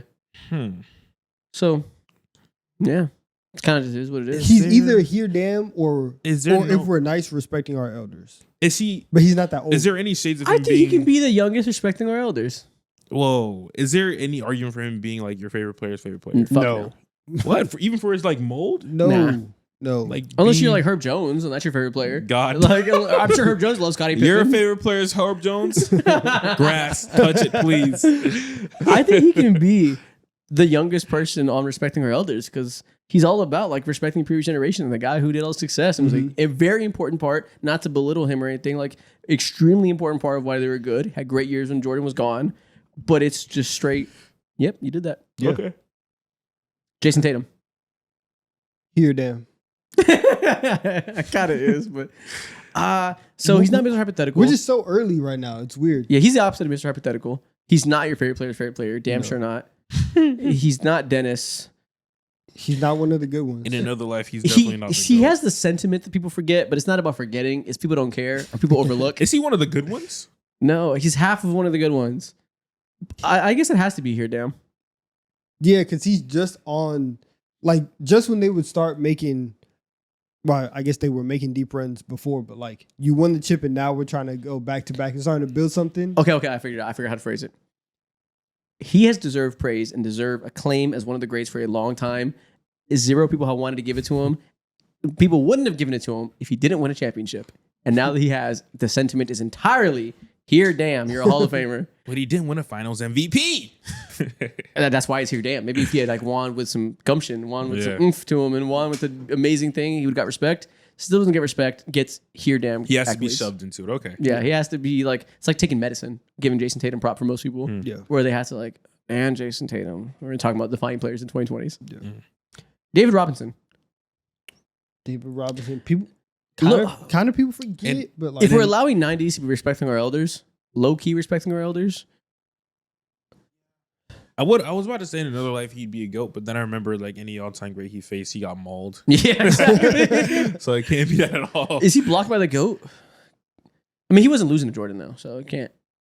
It's not No. like he was making the finals losing to him. So no, he can't be blocked by the GOAT. I guess we kind of do have to go respect our elders because he is a step above. People forget because he has an MVP. Like Yeah, but like he's not a legend, but he's like salute to the guys that were one of those guys back then. okay, Gary Payton. I Oh, think it's man, also respecting he's- our elders. I don't know. I think he might be alongside Paul George. Oh, you're right. Melo, You're right. and him. You're right. He is your favorite Because- player's favorite player. He's a capital D dog. Yeah. Yep. Let's throw Michael Jordan and LeBron, and you're literally goated. Let's not bury the lead. yeah. Those guys are. You're literally goated. Wait. Are we putting GP and people forget or favorite players? Oh, I put him Favorite on one. player's Oops. favorite player for sure. I forgot I moved that one down. Okay, Kevin Durant. Dang, GP dark on this. Dude, his shot is always his headshot. Dark as- Every time I do a TikTok edit and I include him, I gotta brighten up his filter because they shot it at night. It's crazy. Kevin Durant. I think Kevin Durant might be another life you're the GOAT. I agree. If just the other life is if LeBron James was never born, Yeah. and you dominated the modern NBA, and you were, if LeBron James never existed and there wasn't a 6'9" passing demon, Kevin Durant would be the guy that is the perfect basketball player that does everything, 6'11", handle, shoot, pass, defense, move, block shots. I honestly feel like he's probably the only player right now who we could make like 8 duplicates of him and put him in every single category. Yeah. Like he got blocked by the GOAT too as well. No, but you can't even say that because he beat LeBron in 2 finals. Yeah, because he joined the other he GOAT. beat LeBron, but that's what the That's sour different. tongue. All right. And that's another part of the other life. He doesn't Yeah. get GOAT categories Yeah. because he made a move that people deem bitch made. Yes, exactly. Some people look at him and be like, here, damn. Like, Yeah. So yeah, he's definition of another life. If the other life doesn't include LeBron James and doesn't include your own character decisions you made, he would be considered one of the GOATs. He also could be your favorite player's favorite player because of the play style, and everyone's just trying to go ahead and draft the next Kevin Durant. You know, Yeah. Bruno Caboclo name was relevant in NBA history for a reason, and that's only because of KD. No other NBA star legend has that type of power. Joel Embiid, Mr. Hypothetical. Mr. Hypothetical for Hypothetical. sure. Damn. Yep, sadly. Julius Erving. Ooh, he's Legend. definitely your Actually, favorite no. player's favorite player. In another life, Could be. could he be GOAT? No. No. I don't know why we go there. It's well. He could be a legend, honestly. If Is he- he a legend respecting your elders? Do we feel like we he's above respecting our. Yeah, I think he's right okay, respecting your alongside. elders is not an insult per se. Yeah, Yeah, None of no, this is but an I, insult, but really, I do except for think here, that damn. he is like. Wait, what you say? None of these is an insult except for here, damn. I do think he is on a different level than respecting our elders, though. I mean, he's not a different level than Oscar Robertson as a player necessarily. I think he might be in legend. Okay, that's fine. I'm not gonna argue Right against that. alongside like Allen Iverson for all those reasons. You know who's a respecting your elders player? who? Isaiah Thomas. Ooh, he to a fucking T, man. Ultimate respecting your elders player. And like again, and not in a pejorative way, in the way that like you better respect Isaiah Thomas. He was giving Jordan fits. They were one of the forgotten dynasties. Like you better put some respect on Isaiah Thomas. That's like every dad. Yeah. It's gonna be me. Yeah. Yeah, George Gervin's on this list. Respecting your elders. Let's rattle through our elders, man. James Worthy, respecting our elders. Dominique Wilkins, respecting your elders. No, favorite players, favorite favorite player. Really? Yeah. Fucking human highlight reel. Okay. I guess I'm not super. He's one of the there wasn't too many guys back in his era who was like that dominant that way Mhm. in terms of like being that level of scorer, that Athlete. efficient. Yeah, the athleticism obviously jumped out the window too. Towards ACL, came back. That's like the only case that everyone had before KD, of course. Oh, Achilles, yeah. Yeah, so or Achilles, yeah. Okay. So I think he's favorite player. Steph Curry. Is it similar to Kevin Durant that in another life you could be the GOAT? Or do we feel like no matter what, he was always going to have the like downsides to his GOAT case or like limitations because of, you know, who he is as a player? I think the limitations would fly through any and every era, but that doesn't hold me back enough from just saying like you're literally the GOAT for what you did. Yeah, but in another life, is he literally GOATed? Yeah, because literally GOAT That's because also- the level of impact that it's different with Bill Russell, of course. Yeah. But he's just like maybe a smidge below MJ, LeBron, and Kareem. But because of like how we transformed the fucking entire NBA and influenced a whole new style of basketball, you are literally going to like Okay, so- basketball would not be the same with you. So you're saying obviously LeBron, Jordan, Kareem are there because of the 3 best players ever play. Bill Russell's there for factors outside of necessarily just your peak that Yes. do matter, but they're not just how good you are. And Steph Curry also has similarly important factors to get literally I going. agree. I think Steph Curry is one of the 5 players in NBA history who the NBA needed. Without him, the NBA would not be the same. Okay, because his peak is obviously still high, still a top Yeah. 15 at least peak of all time. Still has the accolades to get into like top 10 talks potentially, and then has the impact, the influence, the changing of the game of it all that can push you into that in the same way that Bill Russell has the way he defined the era. Yeah. Okay, he's the worst player literally goated, but fuck it, he's goated. Yeah. Has to be. Who am I to say Steph Curry's not goated? Exactly. Won't be me today. John Stockton. Here, damn. He's either here, damn, or one of the good ones. But he's not one of the good ones. That's the hard part. So it's a here, damn. Yeah. Yeah, okay. He's What have people? I guess people have here damned him when like whenever people talk about one of the greatest point guards of all time, assist leader, and blah blah. What about John Stockton? And then bring up all those assist numbers. I guess John Stockton's a funny player because everybody that I'm gonna use a word I don't usually try not to use. Casual. People that are actually casual That's fans. a slur. People that are actual casuals will tell you you're a casual for not respecting John Stockton. He's the ultimate like he's that guy to a casual Yeah. and accuses you of casualness by not respecting him. So that makes him here damn. Yeah, and it's like Okay. for real, congratulations. Like you have all these assists. Like that's Great longevity. to get like that Very amount. true. The longevity. Yeah, to get that amount, shout out to you. But also, I'm not putting you in my personal top 5. So like, Yeah. yeah. The warts of John's. Okay, I don't even get into it here. Paul Pierce. Here, damn, maybe. I don't know. He's so annoying. I'm not putting him on here. 'Cause it should be like a here damn, but he tries to hear damn himself You're into right. these conversations. I'm He takes taking his you own off, ass bro. there. I'm snatching you off this list. Okay, we're not ranking I don't him. know, but he also could be people forget because of his here damnness as well. Fair. People always hate on him to He the doesn't degree. let people forget. He said he had a better bag than Michael He Jordan. makes people forget though. Mo's right. You just forgot. That's the crazy part. What do you watched it mean? in You live just time. forgot. He said You said forgot had when he a- averaged 23.5 points. You forgot. He was genuinely like an issue for his time period. And he I was a don't slight. feel- He was a slight bother. I don't know if an issue was necessarily worthy. He was a No, I mean he was like a conundrum. You know, Not Like, even. Right below that, I will say he was a gnat in the air. the annoyance is very high, but I always have to bring it up. Listen, you get stabbed up, and then you play all 82 games. Mhm. They don't do that anymore. Give him a new category, 50 Cent. I guess he gets here. Damn. I guess that's what we're all leading I'm to. not gonna say any names because I don't want to put it out into the atmosphere. But let the 13th best player in the NBA right now get stabbed up. They are not playing Oh. 40 games. So if like, so you're saying he's like he'd be 13th best player? So like if Donovan Mitchell got stabbed? Yeah, see, I wasn't Yeah. trying to say. No, why not? Why not? Thankfully, he didn't get stabbed, so it's not a big deal. He was a obstacle, I would say. I don't want nothing to happen and then call back Yeah. on that. That's back These on guys you. spoke it into existence. It's like my bad. Reggie Miller. Is that your favorite player? Like the OG playoff riser of the 90s who like built a career off of like when the lights are brightest, he performs. I don't think he's your favorite player's favorite player. He's probably he's either blocked by the GOAT. Mhm. Oh, he's super blocked by the Yeah. GOAT. Yeah. He because he had an opportunity too in like 2000. And even in 2004 he had one. Yeah, but he was like older then. Like that was like he had opportunities, but like he wasted the other Well, opportunities. they could have for Does- real got one in 2000. Yeah. Does he have an opportunity to be like Mr. Hypothetical? No. No. I think Reggie's also another guy that's like He's cemented. that got everything out of his career, especially Yeah. with the longevity. Mm. The only hypothetical would be what like if you put him in today's era, but for basically Yeah, okay. 80% of this Yeah. list. People say Okay. that about everybody. Everybody would have better numbers in today's era. The numbers are better. Like that could be set for every player ever, Yeah. no matter how you play. Whose number would be worse? Whose numbers would be worse? I don't know. Might be damning. Who's Jason worse? Kidd. No, not even. Non-shooting point guard is like the only category that would be worse today. Yeah. No, I think mid big man would probably be Like a Jermaine O'Neal type of guy. Maybe. Okay, so a mid-range specialist and a non-shooting point guard are pretty Yeah. hard to play with today. Damn. So like on this list at least, Jason Kidd would be worse today. Kevin Garnett, he would change though. He'd be more of a He used slasher. to take dumbass or he'd long shoot twos. threes. He would shoot. He Yeah, would he'd shoot shoot threes. threes for sure. he was- would look for the line to put his Yeah. foot on. He's like, I'm not shooting threes. He would. So would he hate doesn't fall into that, aggressiveness. even though he wasn't mid-post centric. Yeah. I mean, I guess Tim Duncan, but he's so good that he'd figure it out. Okay. Maybe Tim Duncan would be slightly worse, but no. I mean, Melo, obviously.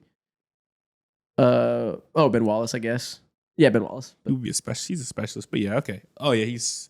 Yeah. No. Dennis Rodman. Yeah, there you go. Okay. Dwight, Yeah, that would be good. you are not throwing the ball into Dwight. You're not doing that. They should. As They much. never should have done that though. But I don't know. He's like the pick and roll. Yeah, he'd be more of God. a roll man today, so it'd be a Yeah. little different. Yeah. He'd still have value. I don't know. It'd be weird. Okay. Shea Gilgeous-Alexander. I think NBA fans want to be like, he belongs in here. Damn. Finally won that MVP. Finally Facts. won that championship. But he's above that. He's not your favorite player's favorite player. People hate him.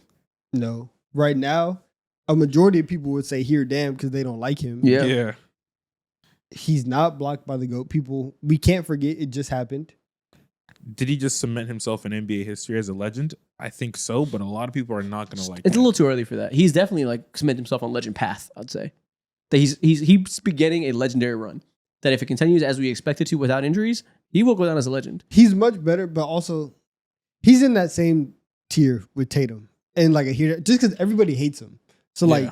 everybody would be like, all right, here damn, like you got the ring, you got everything. We don't really like how you play, but 2K cover athlete. yeah. Okay, yeah, we'll talk. We'll talk for the people right now and say Yeah. here, damn. For us, legend status. We Yeah. are Shea Gilgeous-Alexander respecters.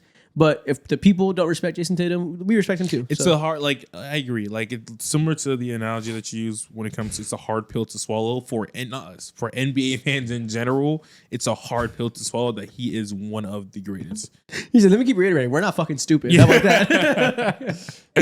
None of us up here are morons. Sorry to single y'all out. I'm sorry, bro, but it's the truth. People get so mad at us because we constantly say that fans who don't like Shea are stupid. And we constantly like belittle the opinion, and they're like, "It's perfectly acceptable to not like flopping." And I'm just like, I don't care. I'm not gonna stop saying it. I respect most viewpoints, not Shea slander.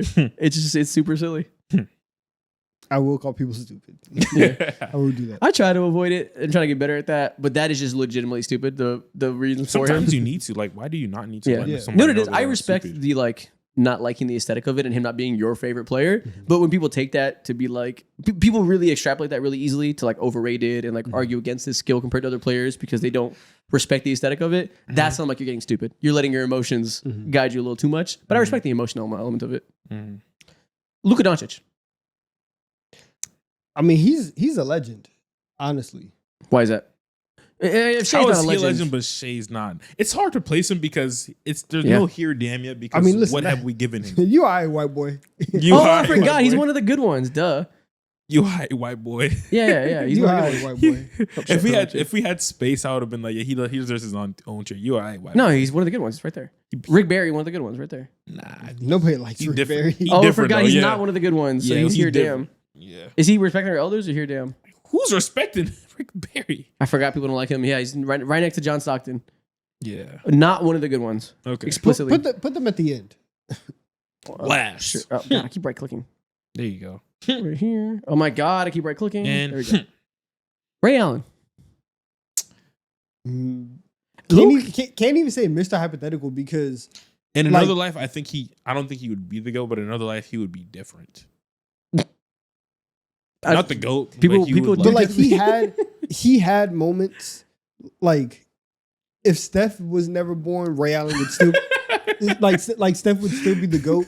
I mean Ray would still be the GOAT. Shooter. Steph was never bored. Yeah. No, I don't even believe that actually. I don't think he would be a better shooter than Dame. Well, I mean Dame kind of adds that to his game because of Steph? Yeah. we're holding the bag of worms. Do you feel like there's any chance of him being your favorite player's favorite player? He's pretty cool. He used to be. He was in movies. He got washed though. That's you're right. He wasn't. Well, yeah, he got old at some point, but you know, everybody does. No, washed in terms of like the He wasn't competition good in that came movie. Oh, have you seen it? I've never seen Of it. course I've seen it. Oh, okay. I've never seen it. He was bad in it, like actively. Yes, he's a terrible actor. Yeah, Hall, dude. like Hall of Fame memes come from that like movie. like though. even for like an athlete being in a movie, he's not a Mhm, that's what I meant for that standard. yeah. yeah. Okay. No, that is a Denzel Curry movie and Spike Lee being wild. oh, He could be in People Forget. I forgot it's a Spike Lee movie. Yeah, of course you've seen it. Where are we going?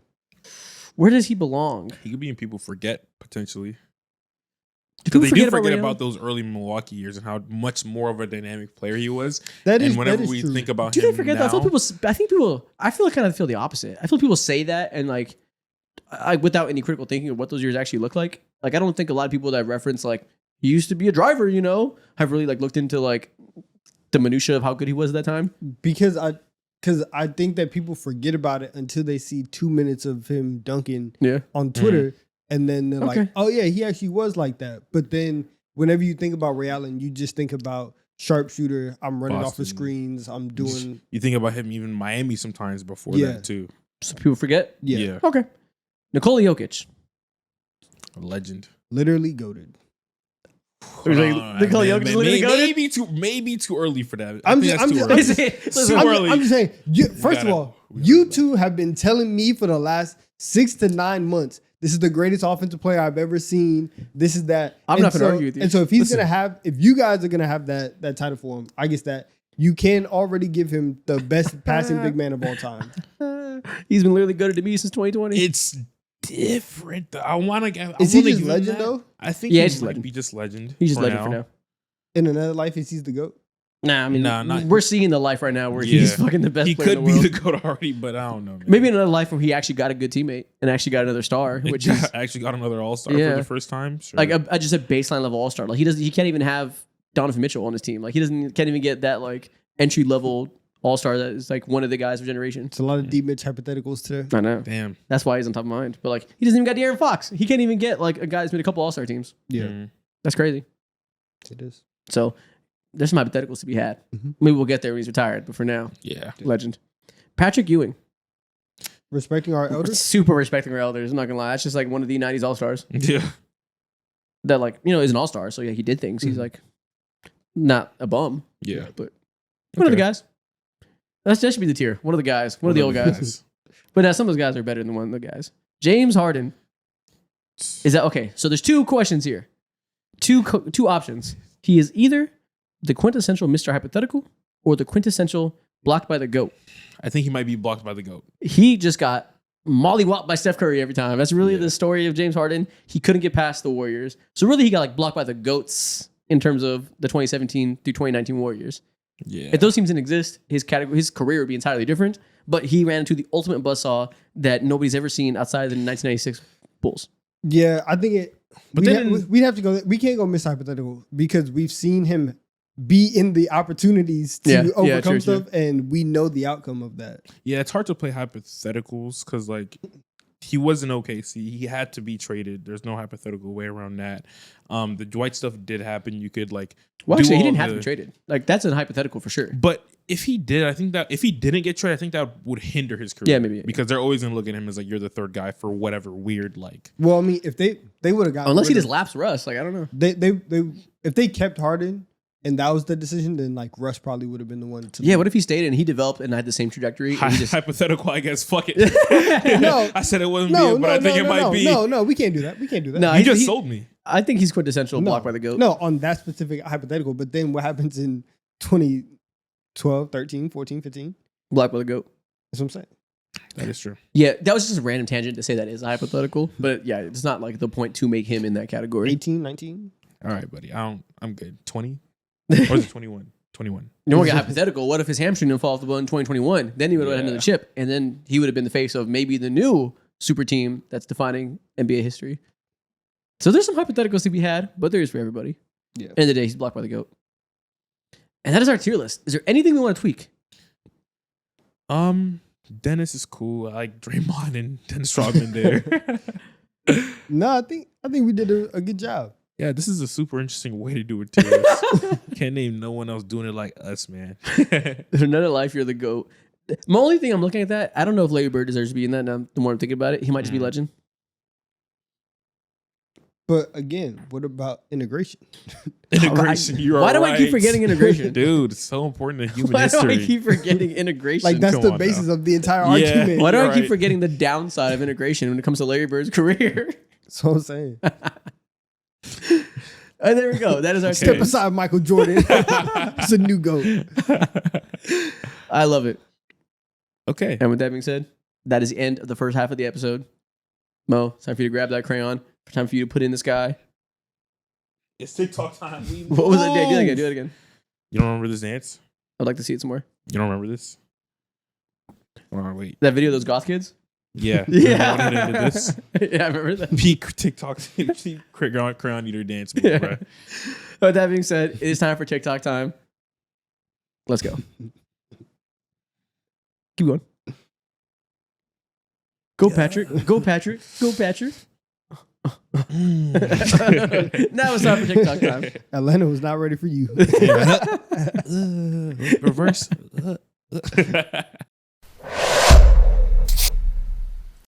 Welcome to TikTok time.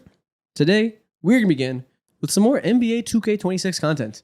You know, the game just came out. What that means is I have about 4 weeks in a row I can slut out content around the 2K ratings, getting some good titles in there. And today, we are once again going to do that. I'm going to show you 2 NBA players, and I want you to tell me who you think has a higher rating in 2K26.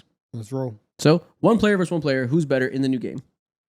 First off, Paolo Banchero versus Jalen Williams. See, normally I would love to side with Paolo and say that the aesthetic, the bag getting, all of that is better. J-Dub just won a chip. He just dropped 40 points in the NBA Finals. With the broken wrist. I'm going with J-Dub. J-Dub should be it. This is the ultimate Dat Boy Nice versus Nerd Watcher debate. It's been dominating Twitter all year, and they have the same exact rating, 90 overall. That's fair. You know what? That's a win for the nerds. That's fair. Actually, no, that's a win for that boy Nice because I don't. Is Paolo better than him right now? I don't know. I think I might lean towards J-Dub because obviously he's proven it and he's fulfilled his potential as the second guy. For Paolo, there's a couple more steps for him to reach. Some people will say anybody who's the first option on a team automatically makes him better. You can't compare a second option.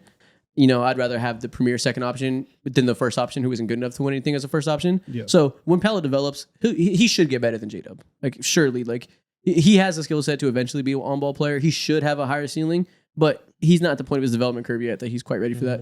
And he doesn't, I don't think he'd be a better second option than J-Dub. Yeah, No, if he was no, on that Thunder team, they would be 100%. so much worse. Yeah, exactly. Yeah, that's a good way to phrase it. He'd be worse next to Shea than J-Dub is. Which isn't an indictment because not everything's based on can you play with Shea Gilgeous-Alexander. But I think for most stars, that'd be the case. Okay, Neither one of them are ready to lead a team to a championship, and J-Dub's more equipped to be a supplementary star. that's fair. Jury's still out. Cooper Flag versus Paul George. Listen, Paul George got to be better still. No, he was gotta be dropping. better. He was dropping last He's dropping year. hard, but rookies But haven't played a single game. He's a rookie, but 2K does like to do this thing where they boost up like the number one highly touted dude always. And if you're ever going to boost up a highly touted rookie, it's going to be the Great White Hope. Exactly. There's some factors at play. Yeah, Cooper Flag is for the 5th straight year a generational prospect. So I'm going with Cooper Flag. Nah, I think I'm going Paul George. Cooper Flag is 1 overall higher. Paul George is an 81. I'm telling you. Don't you ever doubt the Great White Hope to my face again. Don't doubt the main event. Don't let me hear you talking down on him ever again. You know, the other day on TikTok, I saw randomly, I don't know why it popped up, but I saw Ronnie 2K like doing a Your duet algorithm? on us. Randomly, I saw Ronnie 2K. I wonder Yeah. why. I saw Ronnie 2K. I don't have no 2K on my feed, but Ronnie just popped up there. I'm like, what the hell? And he was reacting to our takes. Really? Yeah, about this with some rating game. Really? I swear to You God. didn't I'll show say you. that. I didn't see that. I'll show you. I'll That's show you. funny. I'll send it to you. It's weird. Did he call us morons? No, he was just like, Oh, oh dude, you know what to do. He was just emoting. Yeah, exactly. It was like Content. exactly, bro. He was just getting it out. That's funny. That sounds hilarious. Devin Booker versus Trae Young. Damn. Okay, so for the PR longest, is in Trae the Young toilet is- for both of them.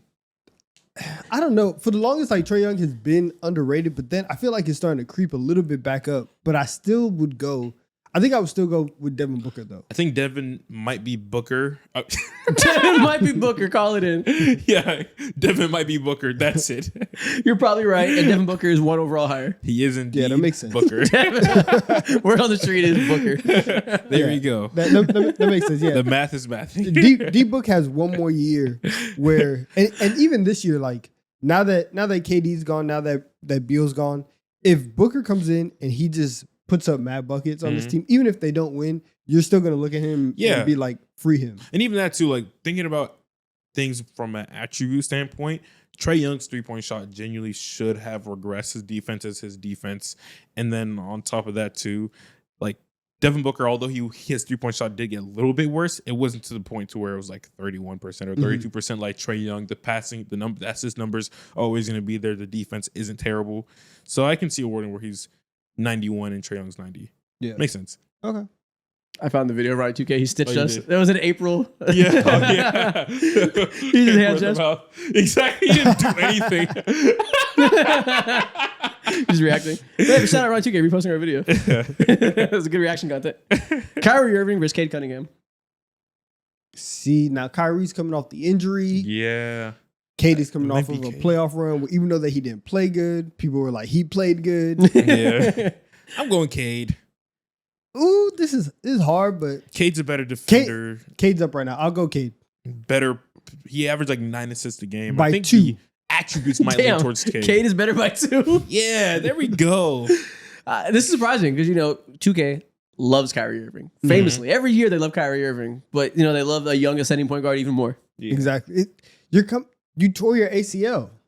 If we had a playoff run with Kyrie where the last 6 months we have something in the back of our head, Yeah, then that's fine. But the last thing we saw from Kyrie was the injury, so it's like Yeah. yeah. There's no ability for recency bias. K got it. Okay, and it's fair. Cade probably is better now at this point. Kawhi Leonard versus Jalen Brunson. Should be Brunson. It should be. Are we sure? Because 2K ratings is just about your abilities. Like it's not durability is not part of it. It's just Yeah. like what how many boxes do you check? And Kawhi is still good when he's on the court. Yeah, no, I understand it. It still should be Brunson, but I could see, if they try to, Give me one reason it should be Brunson without the word New York. because he's clutch. Because he's clutch. Okay. Get out of here. Clutch player of the year, actually. Facts. He's unanimously decided to be the clutchest. It should be wasn't Brunson. unanimous. What else I'm do you leaning towards need? that way. Let's go, Jalen Brunson. It should be Brunson. Well, and it is Jalen Brunson by 1 point. Okay. 92 overall to 92. I'll take 92 it. is I'll take it. it's nice for Kawhi. Okay, he should, Yeah, he should take 92 that is a any solid day. respect factor still. Yeah. Quick little cough break. Next up, we got Shai Gilgeous-Alexander versus 2007 LeBron from the classic team. Oh, 2007 LeBron.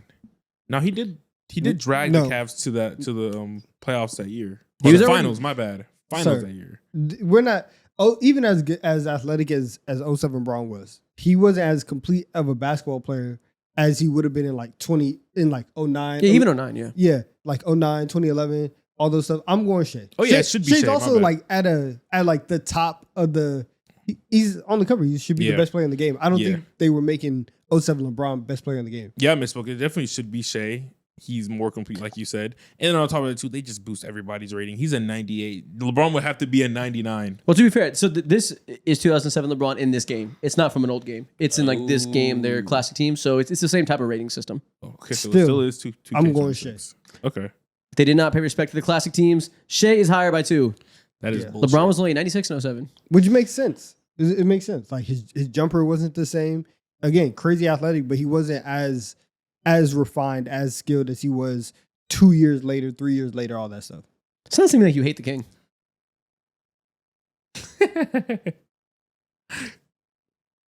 No more allegations. Listen, No more We allegations. love 2K. Next up, we got Nikola Jokic versus 2016 Steph Curry from the classic team. Oh, 2016 Steph Curry. peak of his power, Steph. Yeah, like when he literally broke the game. Unanimous people, MVP Steph. People had riots about how OP Steph was back then. He did. I'm going 2016 Steph. same. Yeah, I'm going same rating here. 'Cause, I mean, Jokic is still the best player in the world. So like, it's pretty hard to be better than the best player in the world. Yeah. 2016 Steph could have done that. The Yep. first unanimous MVP. I'm Yeah, going well, too Steph. damn bad. He's 1 overall below Jokic. Wow. I feel like if Steph Curry in 2016 doesn't deserve a 99 overall, what no does? one does. No one does. What does? Yeah, that's kind of stinky. What does that mean? It's one of the greatest bro? MVP seasons of all time. One of the most efficient volume scoring seasons of all time. What are we doing? That should be 99. What are we doing? Especially because this is from a classic team. This isn't 2K26. Like, it's not an old rating where the ratings were lower. This is this metric. What? 2K doesn't realize this, but by rating these eras comparing to and not like really correcting it to today's era too, you're actually like kind of ruining NBA discourse because a lot of kids get their knowledge from Facts. games like this. I did. If For I would have sure. seen this as a 12, 13-year-old, I'm like, oh yeah, like Steph wasn't, and Nikola Jokic is greater all time, even at this day and Well, age. to be fair, we're talking about 97 overall. It's not exactly disrespectful. It's not not like it's Nah, they disrespectful. called him trash. Yeah. Why do you hate Steph Curry? Answer that, Ronnie. Stitch this Yeah, one. yeah. Why do you hate Yeah, Steph react Curry? to that, huh? Yeah, come back. Come here, I dare you. Spin the block. Come back right now. We got many more videos for you to react to. This year's Luka Doncic versus 2001 Allen Iverson from the classic team. 2001 Allen Iverson, I think. Yeah, it's a Humid down finals. year for Luka. Versus MVP season. Exactly. The best Yeah. year of Allen Iverson. Yeah, I'm going Allen Iverson. You kind of have to go to AI But- because like if AI is not like a 96 or a 97 overall, that team is unplayable. You can't play with the 01 Sixers if you don't have a 97 overall. I'm going with Owen Iverson. Allen Iverson's a 93 and Luka's 95. See, they're ruining NBA discourse. They're ruining NBA history right now. And This that's why game's I so don't play handily. with them, yeah. The NBA should rescind their fucking rights to the league, bro. What are we doing? Ronnie 2K's never react to their video again. 93? Come on. Give it to man. EA Sports. Yeah. Please, no, never mind. Please, no, 2K. I take that back. There Not goes our EA. Madden sponsorship. They can say I'm Madden, man. Yeah, I mean, I don't know. I mean, Luka is like more complete, like in terms of checking boxes. It's not crazy for someone to think Luka's a better player overall for the reasons that people doubt Allen Iverson or doubt isn't the word. The reasons that people critique him and his weaknesses. It's not insane that somebody would think Luka's a better all around player, Yeah. but for the 01 season that be higher than 93 specifically, at least for that 1 year, The it's surprising. MVP of the league in Yeah. in 01 is It's pretty 93. surprising. It's kind of pointless. Like, if you're going to give him a 93, don't even, like, make this a team. But also, historic it team wasn't an 2K. MVP like where he was the best player in the world. Like Shaq and them still existed. Like nobody was arguing Allen Iverson's the best player in the world in 2001. It was like a carry job MVP, which is still respectable. But like, it's not like a default. You got to be 98 overall because you're MVP type of season. No, but if you're going to give that to somebody, 90, 95 minimum. yeah, It's yeah, like I they mean, gave it's a little half- surprising. Yeah. Yeah, I would have thought 95. Okay, LeBron James versus Steph Curry this season. Listen, Damn, this is the unk off right now. I don't know. This is the unction. I'm gonna say it. Which unk still got it? LeBron. Steph. LeBron has Steph didn't turn up till the LeBron has second half lost of not the just year. one step, but 2 steps. Hey, so is Steph low key. He just has some shots to make up for But it. Steph had no steps in the Steph, first half. Steph of the has year. lost a step. LeBron has lost 2 steps. Okay, we're quantifying the amount of steps here. Okay. Mm-hmm. I'm using that. I'm thinking Both are walking it slower. through attributes. I think LeBron, of course, passes better still. Is the better defender, better rebounder. His shooting has been better. Obviously, not. He's in a different universe than Steph, but I think LeBron, with the technicalities of 2K, would win this. It's Steph. Nope, it's a tie. Both 94. Okay, Everyone's Not wrong. mad at Look at that. You live to fight another day. no, I'm not mad at that. They said both unks still got it. Honestly, they're just being agnostic. They're just Yeah. choosing the easy way out. You're because right. This would cause a lot of debate. Like, I don't even want to say it. Be a man. Pick Uh-uh. a damn side. No, they don't want to do it. They don't want to. They don't want to make the hard decision. I get it. And Kevin Durant is also lower than LeBron. They won't do it. That is hilarious. That is hilarious. They won't put have the Pierce- stigmas. They Yeah, have- Kevin Durant's a 93, which is a little surprising. I don't know why he's lower than them. They have Yeah, they should all at minimum be a 94. Yeah, if you're gonna cop out with 2 of them, cop out with all 3. Yeah. Wemby versus Anthony Davis. It is Victor Wembanyama's time. You think Anthony Davis is still all NBA? You think they've already given it to Wemby after half a season of great play before a blood clot? Damn right I do. Damn right I do. You would have done it, man. Every time somebody working in 2K talks about Wemby, they're just like, our game's ruined. How do we even rank him without getting a 99? Like, they already know you have to do honest work, and he's got to be 99 very fast. Exactly. And so like because we did something before where the only way that they can attack him is by saying like, man, you're weak. You can't Yeah. lift weights. Because everything else is like that. I'm going with the Wemby. passing isn't like that though in the game. They have to nerf that. Well, it's not So bad, yeah. I think I might go towards Anthony Davis. I'm sure the passing is so high for Anthony Davis. Wemby is 1 overall higher. I told you. It's a new dawn. It's a new era. It's a new time in the Okay. NBA. I And it is agree. Victor Wembanyama's time. I didn't think they were gonna go that way, but okay. Just remind me of that Skip Bayless video where he's, it's a, oh no, you reminded me of that Stephen A. Smith video. Oh, yeah. Where he's like, Oh, yeah. it's a new era and get over it. Yeah. Woo! I love that video What so was he much. even talking I about? have no clue. Zero, probably Knicks basketball. Okay. He was like it sounded like fandom. Okay. Maybe. It probably was. Yeah. There's that. There's a Michael Irvin clip where they had they traded Michael for Amari Cooper and he went on First Take and he was like, the Dallas Cowboys will regain their position amongst the kings of football. Bro, it's just football. What are you talking about? man? Amongst the Kings. I love Michael Irvin. He's the goat. Unless I shouldn't, then I don't. Next up, Chet Holmgren versus Jimmy Butler. Chet Holmgren has no hips. I'm going with Jimmy Butler for just going into the season. We can get 2 weeks in. No hips, it's not you want him to be thicker. What are you talking about, man? No hips is a funny way to phrase it. He's not throwing nothing. Yes, no cushion, no figure. No cushion. Like that meme of those like guys that are ugly and lame talking about girls online. Yeah. Not thick enough. I've never seen that. That's It'll be some like supermodel. Yeah. 4 out of 10, not thick enough.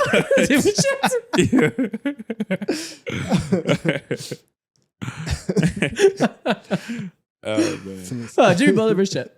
I think Chet might have this one because did Jimmy Butler like break his hip too? He No. broke his butt. He broke his broke his ass. butt, Yeah, yeah. so it's like He's got no versus hips. butt. He's got no ass. Yeah. So I'm off that. I'm off that. What are you either doing right now? What are you really gonna do right now, Donovan?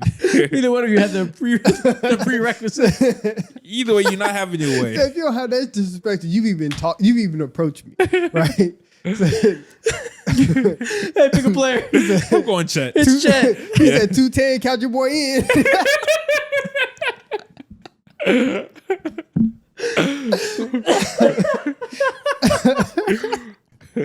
I've been saying Sengun's back.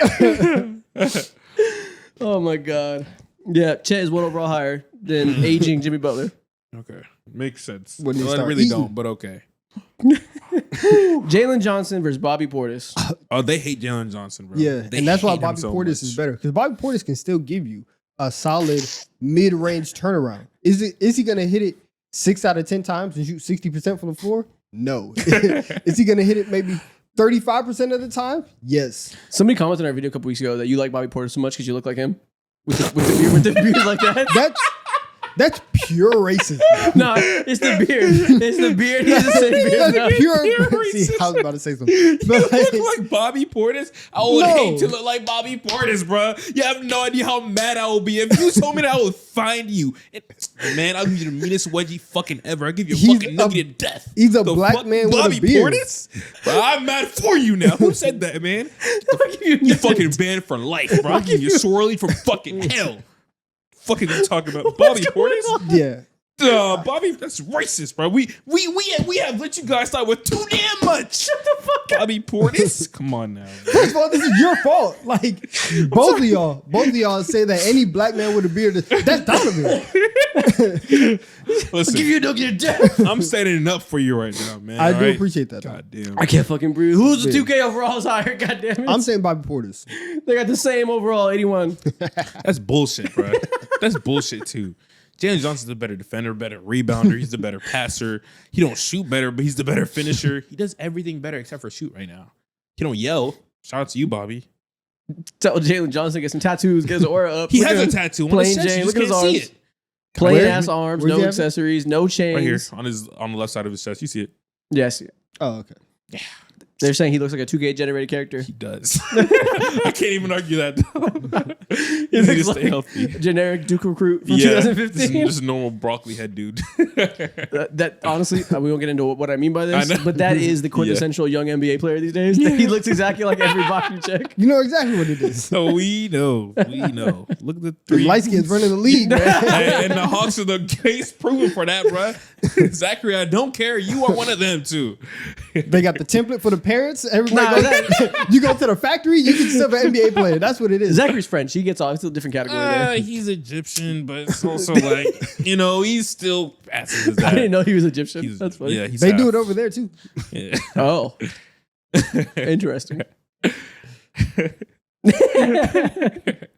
Next thing we're going to talk about, what Giannis would be like compared to 2000s NBA stars. So if we were to put Giannis back in the 2000s, how he'd compare to the greats of that time. Okay. So we did this last week with Steph Curry in the 1990s. They were pushing Giannis back a little bit less time. So who's better? Level 1, Giannis or Yao Ming? I mean, come on. Listen, Yao Ming, Giannis shout out to you. Giannis or is Yao dunking Ming. all over you. I think if It's they're- not even fair. Like those would be the greatest posters of all time. Yeah, if Giannis was in the league in 2019, Giannis in the league back then, he would have made it his life's mission to dunk on Yao Ming. It wouldn't even have been like a life mission. It's like game one, I'm dunking. on It's you. just a regular day. And it's over. Yeah. I got you. Okay. Now Level what? 2, Tracy McGrady. Shout Level out to two. shout out to T-Mac. for sure. You don't stand a chance. Giannis. That's for Giannis is train. dunking on you too. It's just becoming a can Giannis dunk on you. Yeah, type of list. there's just nothing that T-Mac can do.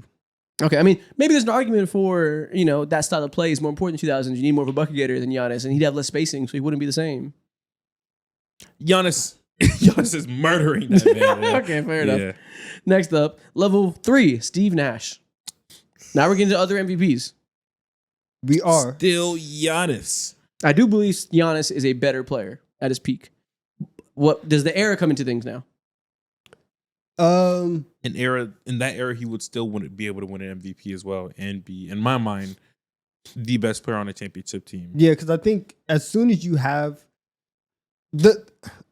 honestly, whoever has Mike Mhm. D'Antoni, you are winning MVP. Because like both of them would thrive in that type of situation where you're Yeah. playing very fast, you have space around you. Steve Nash happened to be that guy and was also not just happened. He was also like the catalyst for that, right? Mhm. So I'm not gonna disrespect him like that. But in that sense, he would have the better opportunity to show off his skills rather than Giannis.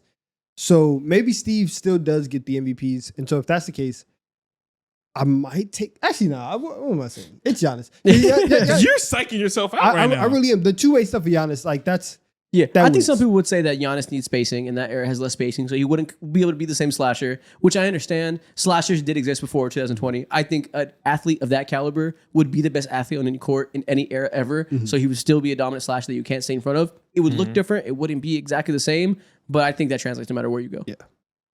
Level Okay. 4, Kevin Garnett. Now we get to a direct peer in an all-time ranking. And I have This is tough. You flip flop on this, or at least I do flip flop on this like every day. mhm. Very comparable players. They honestly are like number 4 and 5 or 3 and 4 in all-time power forward rankings. give. See, I think I a think I have Giannis Yeah. higher than KG, Mhm. but also like if you put KG on like a competent NBA team in the 2000s as opposed to the garbage can that was the Minnesota Timberwolves, maybe we get somewhere further than where he got. So I'm trying to think. Maybe Let's I say all these these are are- equal. They're on yeah. the same exact team, where same exact circumstances, same exact position. Who do you want to win a final series in one single year? in a final series, man, I think I would feel a little bit more confident with Giannis, but I still feel like there's a lot more meat that could be had with KG, considering like he's a little more, not a little bit more versatile, but he known could to shoot. be not a meaty guy though. Never mind. All right, we gotta make a decision here. I'm think I'll go KG. I think I go. Who would you go? Who I would don't you know. go? I think I would go KG. I think I'm leaning Giannis. We're split. You're the tiebreaker. Fuck.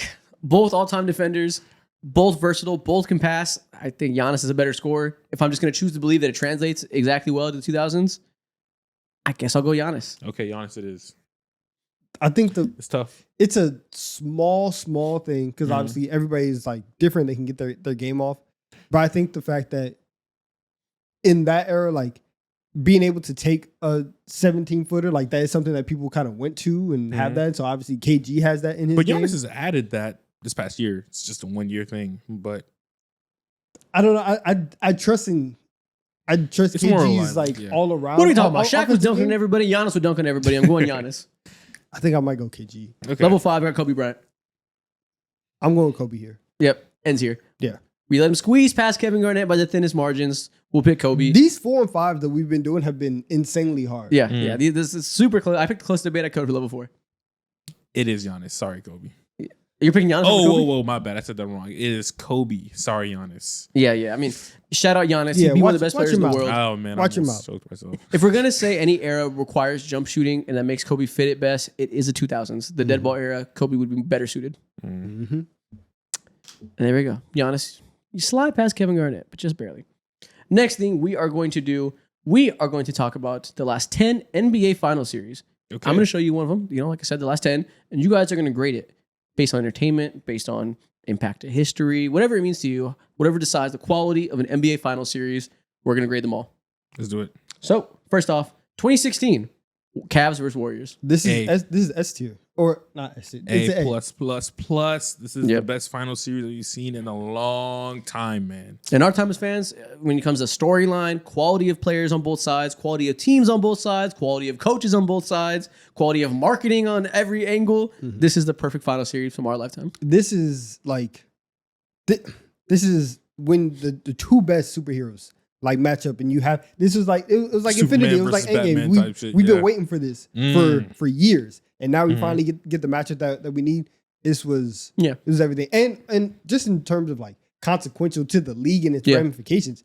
If the Warriors win this, we might not get Kevin Durant on the Warriors. And we might have a very different LeBron James legacy. Mm-hmm. So, yeah, in history, looking back, it has aged into being one of the biggest finals of all time, Okay. the defining one of the modern NBA. Yeah.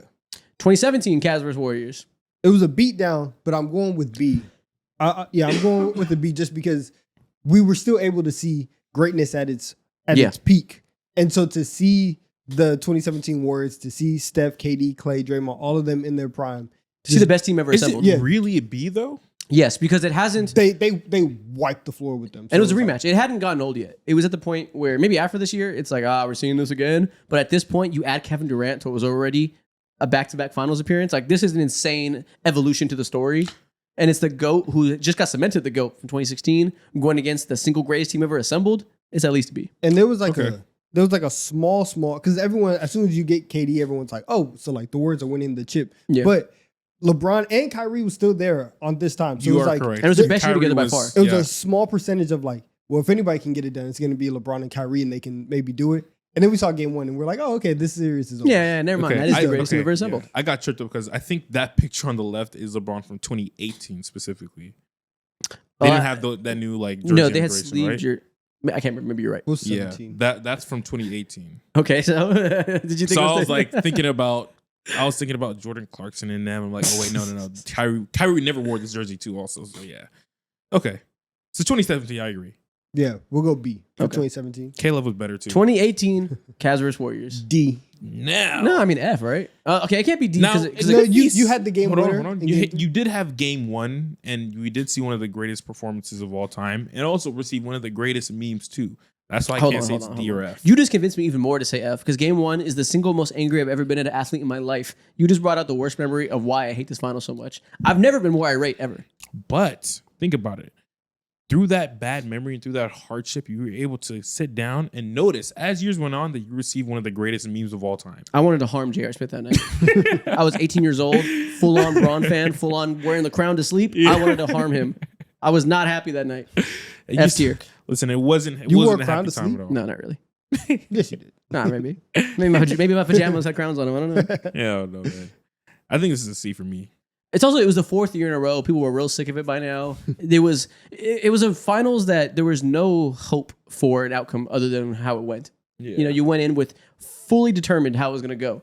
That sounds like the definition of F. Yeah. Yeah. And especially as soon as game one ends and the Warriors win, you're like, okay, well, there's definitely no chance here. Yeah. Right. Mhm. And like LeBron scored 50 and they had an opportunity that if they were ever going to get a game and make the series any type of interesting, they had to get that. And Yeah. They And the just quality of play was dog shit after game one. Like it was just beat downs. Yeah, I can 100% agree with that. If game one never exists, if a singular game, like it holds all the weight when it comes to the entertainment value of this entire series, then I can understand that. Yeah. You go F. Yeah, not a great series overall. Like so many factors go in play of why this was unenjoyable. 2019 Raptors versus Warriors. I'll This go is not C. as high as I wanted to remember. I don't know. I think the Kawhi moment was special. That was a breath of fresh air after seeing 4 years of Warriors versus Cavs. We needed some kind of new injection of life. You inject a legacy-defining series that propelled Kawhi into all-time talks. The moment in which it came was really important. I But think, how like, it happened, like, made it feel a lot or weigh a little Yeah, it bit was less sad. than it actually happened. Than it actually was. yeah, supposed like to having KD go down and then having Clay go down, and especially, I mean, the overall like aura of the series, I think is kind of lower than what was actually on the floor because in Game 6, like Clay was hooping in Game 6. The first two games were really close. Steph had that really fun game in Game 3 where I think Clay was out too, and I think Clay was out and KD was out, and it was just Steph. And he scored like 47. They lost, but like he had a great game too. I don't know. I go C just because everything felt a little bit underwhelming because of all the injuries. I think looking back, it felt that way. But in the moment, people were ready to see the Warriors fall. So it wasn't. Not me. I was ready for my lights to go. Yeah, it was a Steph fan, Yeah. but like the Yeah. world was like, oh, that sucks. Wish it didn't happen that way. But it's just still cool as fuck. There was the fact that Canada doesn't have any championships and the whole country banded behind it. We had an awesome, gigantic parade. And Kawhi was like being propped up as this new best player in the world candidate. As a king. Yeah, Yeah, like he was it was fair. unifying. I think the it kind of sucks those guys got hurt came in afterwards when we look back at it. But in the moment, I think it was celebrated immensely. So where you want to go? B can't be A because those are some of the best of all time, but I feel like it's B. Okay. I'm going C. Okay. Next up, 2020 Lakers versus Heat. Listen, I'm going A simply because listen, nothing else was on. And we had nothing, but we had the bubble. Yeah, we did. We had Jimmy Butler. That run was iconic. Him refusing to get a haircut, crazy ass mustache, looking insane, getting insane buckets, making a crazy run. Like that added that character to it. That Yeah. will be remembered in a bit of history. I think. Like Yeah. Jimmy buckets in the playoffs is going to be a thing. Yeah, speaking about characters, like Tyler Hero is very much a character as well. But I'm definitely giving this a B. I don't want to give this an A because the No. quality of teams isn't necessarily like way out fair enough to me. But seeing how the Lakers are able to dominate in such a, it almost felt like a nostalgic way because they were so focused defensively, had so many bigs with JaVale, Dwight, and of course AD there too. Point guard LeBron James. Yeah. Yeah. I'm torn So between B and C. Working against it, it is the bubble. People don't respect it. It was a weird ambiance. We had don't- Russell we Westbrook don't- screaming at babies. yeah, not even We don't care what they say though. take away the idiots who call it a fake ring. There was no crowds. The ambiance was weird. It wasn't exciting in the same way. So like it doesn't have the same magnitude as even 2019, just because also they beat the shit out of them. So the play wasn't exciting. But we saw the Lakers win a championship again, which is cool. We saw LeBron in the Lakers championship, cool. We saw a Lakers championship post Kobe death, cool as fuck. We saw all these other factors that like if it wasn't the bubble, it would be it'd be amazing. But it was the bubble, and it was a little weird and anticlimactic. So I'm thinking B minus. That's my final one, or C plus. I meet you in the middle. I'll say B. Let's go B. Let's go B Okay. because again, like it was a 6-game series. It wasn't Very 5. true. And Yeah, but it was like a fake ass 6 games. Like it was like the Heat got a game, and we were like, whatever. Nobody really had a doubt that the Lakers they were had going to win. that because they had the first time where Jimmy like went crazy, and then they had the one where what was it Markieff Morris like Threw the ball out of yeah, bounds. Yeah, he threw Yeah. the ball out of bounds. Mm. There were a couple times where it seemed like Miami could maybe steal a game and like maybe make it a little bit more interesting, but It was always that. It was always like they'll force a competitive, interesting 6. Yeah. And it was just like, sure. And they did. So they did. Yeah. But nobody really felt like they had a chance of winning. Okay. So, I go B. okay, I guess I'm I'll go really B. coming down to C. OB. I'm coming down to C. 2021, Bucks versus Suns. This is the A. It was the first time in a minute, I feel like, since you've seen the team come down from 0-2 and be able to win the NBA Finals in 6 games in such like a Dominating convincing fashion. manner, Yeah. like dominant fashion. I give this an A for sure. Yeah, it was the crowning of Giannis as an NBA legend forever. Like, I'll never forget that moment of seeing him block a shot, dunk over someone, hold the trophies. Like, that back-to-back 3-image memory in my brain will always be synonymous with this guy is now in the history books. Yeah, in the moment I probably said C. Looking back, it's A. Yeah. Yeah, and because in the moment it was like, one, I didn't really like this Suns team like that, and this whole year just felt really really weird, and so it's like, oh, like the Bucks got it, like Yeah. that's kind of weird, it's kind of odd, but as Giannis like ascends and becomes everything that he is, Mhm. then it's like, oh, that's cool that we can look back and like you said, that was the start of it. That was the I loved it in the crowning moment because if you guys remember, before this, people forget now, Giannis was insanely harshly criticized as not being able to get it done. Yeah. He was getting the same Joel Embiid narrative of he can never win in the playoffs. So he completely silenced the doubters. That was great to me as somebody who was like, are you guys dumb? This is the best player in the world. Why are we acting like he's a bum because he lost in the playoffs when his team wasn't good enough or whatever? So to me, it was very like, I don't know what the word is here. I guess like validating to see him actually be as good as we all know he is. Yeah. Why didn't you like the Suns team? I just like they were just Like you didn't think they were like a true finals contender or like worthy team, or you're looking through like the instances and how they got there? Because they did go He through thought they were injuries. soft is the real answer. Yeah, they just weren't like my favorite team, and it was also their whole path was also really weird. It was because- injury predicated a little bit, but But every I don't team even is. I don't even care about that because I mean injuries happen all the time. Mm. From the start of the year, I just wasn't a massive fan of them. Sounds like hating is what it is. Yeah, Yeah, I guess so. I guess so. Yeah. No real Yeah. reason. Yeah, no Hating. reason. 2022, Celtics versus Warriors. A plus plus. Everything A I said plus about Giannis plus. solidifying himself in the history books in 2021, showing he is one of those legends. This was that moment for Steph to an even higher degree because now we're saying this is a top 10 player of all time. Mm-hmm. Mm-hmm. The ceiling moment in what was already an amazing career just becomes that much more amazing. This is a solidifying moment for him. I remember, like, one of the biggest things, one of the biggest critics or critiques that people would have for someone like Steph Curry is that haters would always be like, oh, he doesn't have any finals MVP or anything like that. And I do remember they tried to give it away to Andrew Wiggins, or at least there was like a certain group of people who were like, Andrew Wiggins deserve it.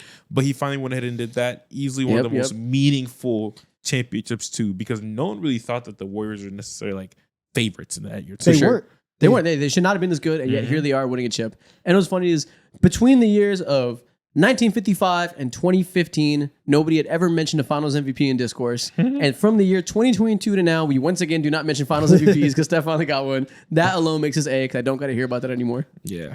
unless it's Jason Tatum discording. Exactly. I was just about to And so say, for we're let's gonna use bring it you up. hate. There's That's it. one other player that everyone decides to make it matter for. Nobody Yeah. else matters at all. Nobody's ever mentioned it for any other star. Yeah. And maybe most of the other ones actually do have one. Maybe yeah, yeah, but I can't remember off the top of my head. I'm sure there's somebody else who doesn't have it. But keep it going.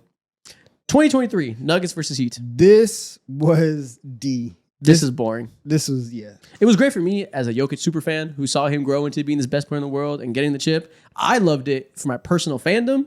Looking back, I can't remember a single moment from the series. I like the Heat's run. The Heat's run. It was very like March Madness like. Yeah. Where it's like, oh, this young, or not young, but like this underdog team is making a run, and then Weren't they the first like 8th seed to?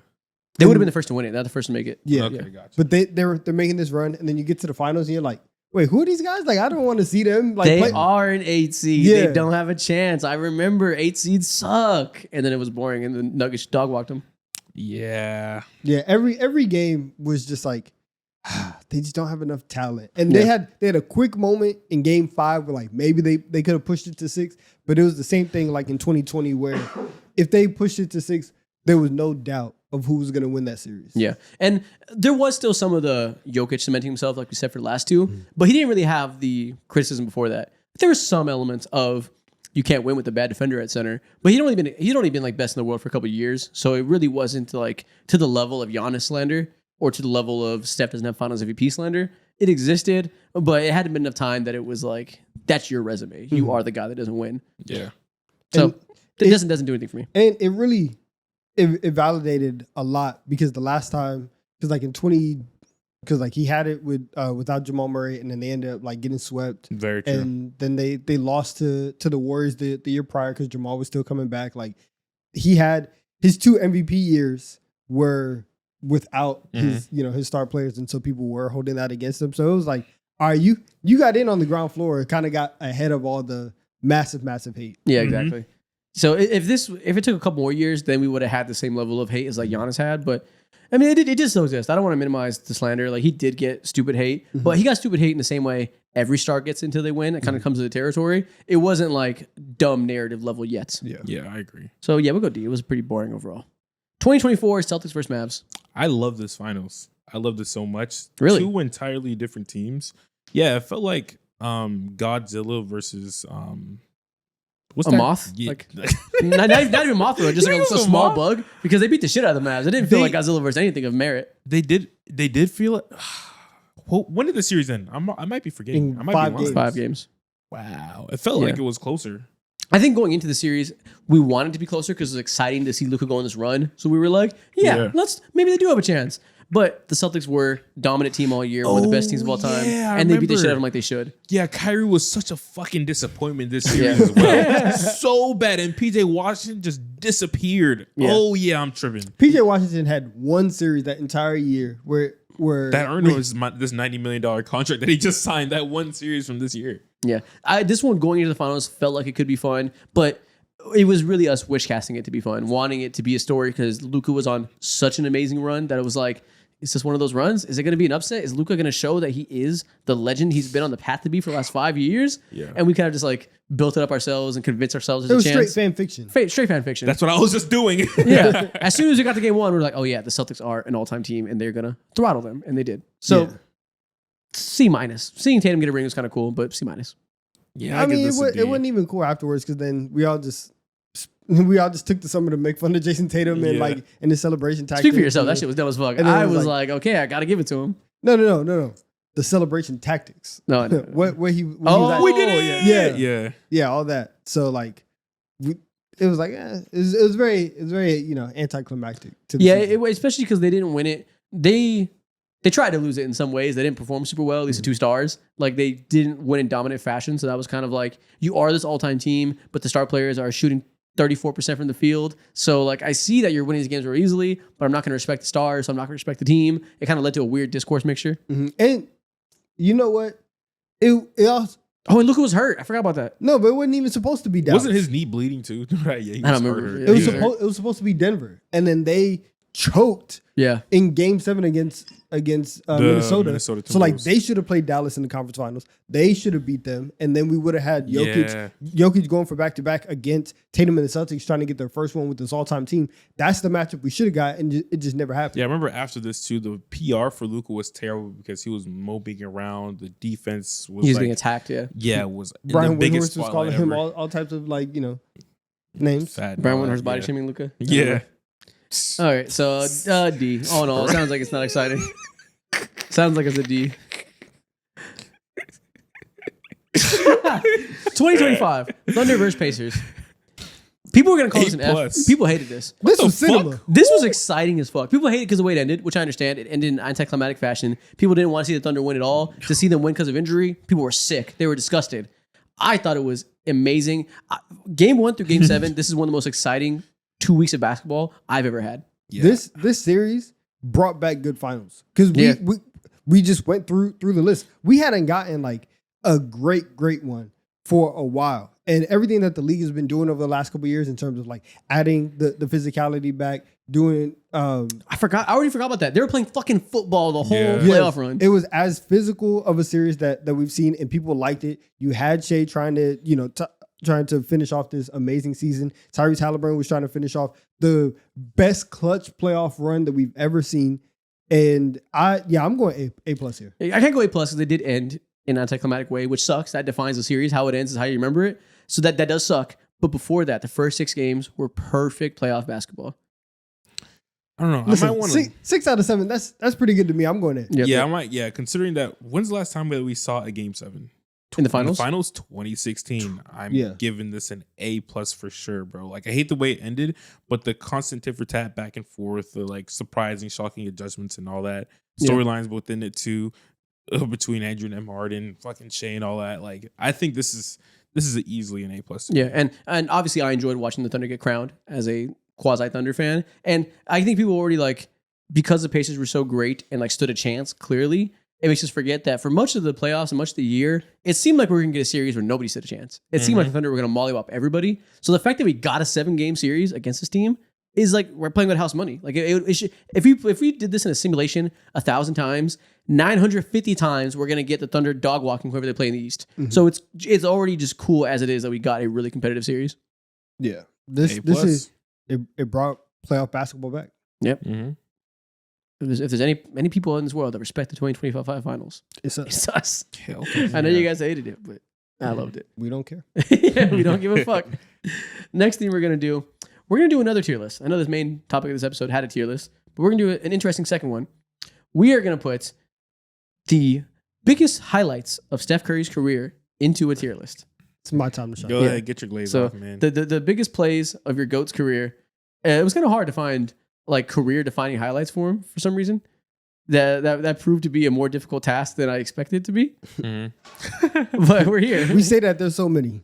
A lot of noticing going on. There That's all were I'll so say. many really good plays, but like you think about like if we're doing this for LeBron, we got the block and stuff like that. That felt a little bit harder to find plays of that caliber for Steph, just because he's not like a career defined by moments type of guy. Hmm. It's defined by the best teams and best seasons of all time. You know what? You know why? Because he is the moment. That's Mm. why. That's what I'm trying to tell people, man. Okay, first off, the 2016 half court shot versus OKC.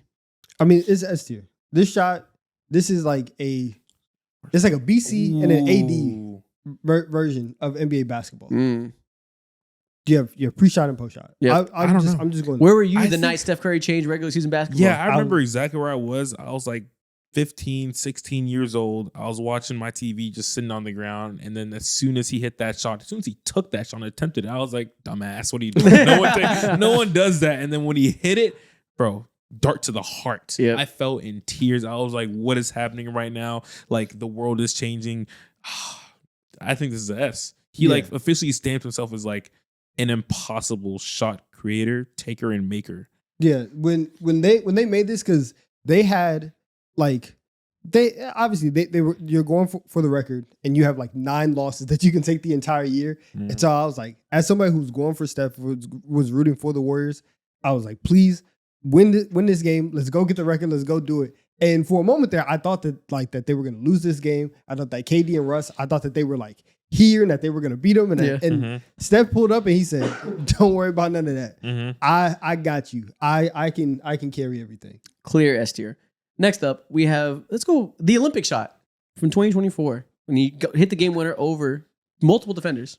I actually just watched that, but like while we were looking for clips, I Mhm. rewatched the whole sequence. Yeah, man, it's S tier.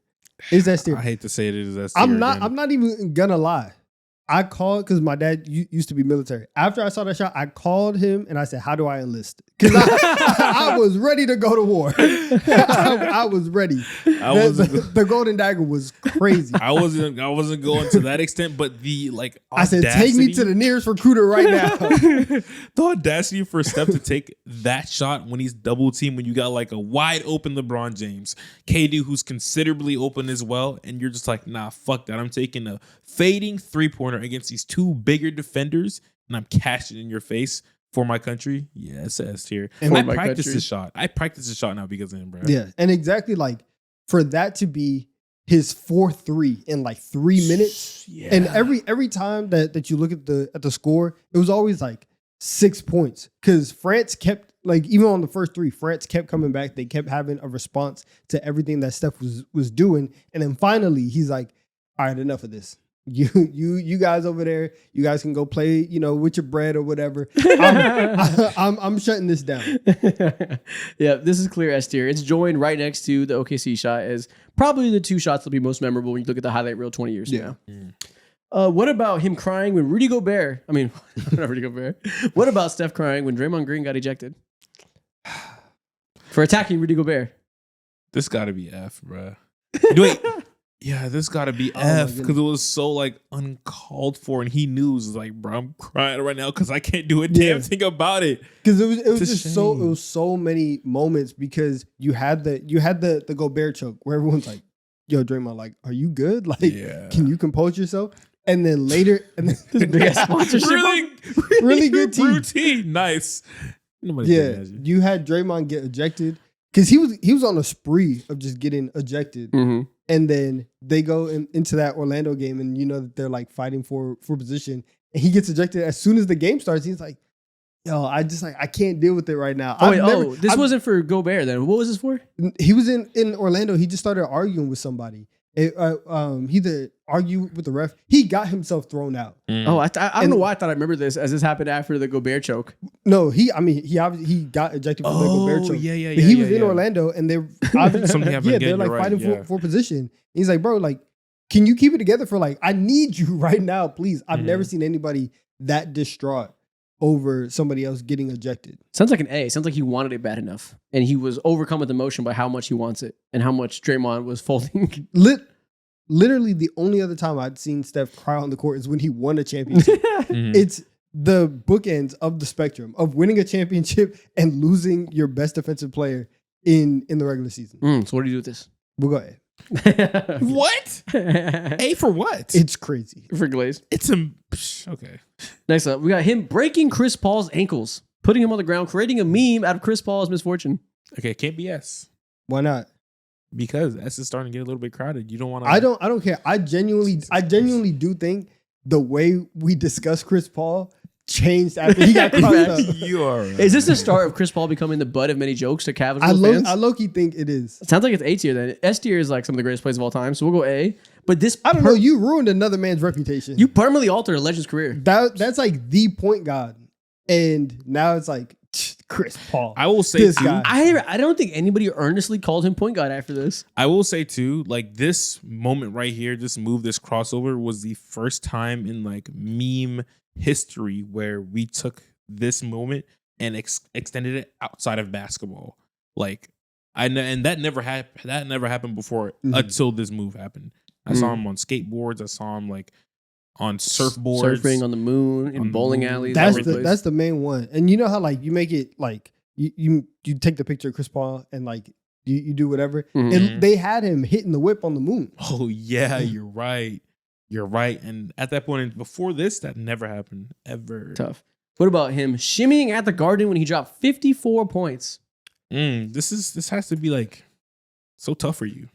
Happened in your crib. He was crowned as the next guy in the Garden at New York. See, that's the give and take of being a Knicks fan. Is that everybody comes into your house, and that's literally the stage for everybody. They're like, "This is my time. I'm going to like take advantage of this."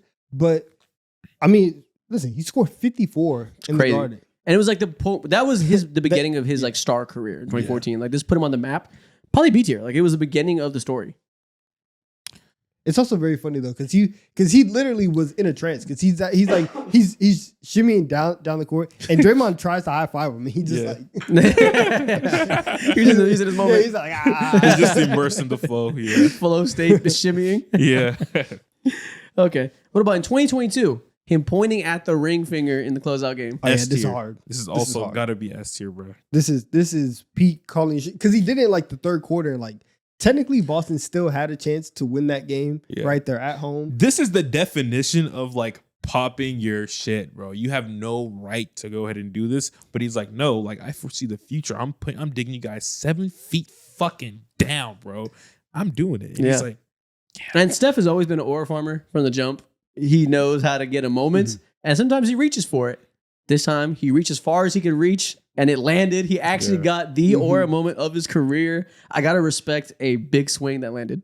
yeah. Because if they didn't win this game, and he was doing this in the third quarter, that'd been hilarious. Yeah, you had to. Even if they like won the series, then like it would have been okay.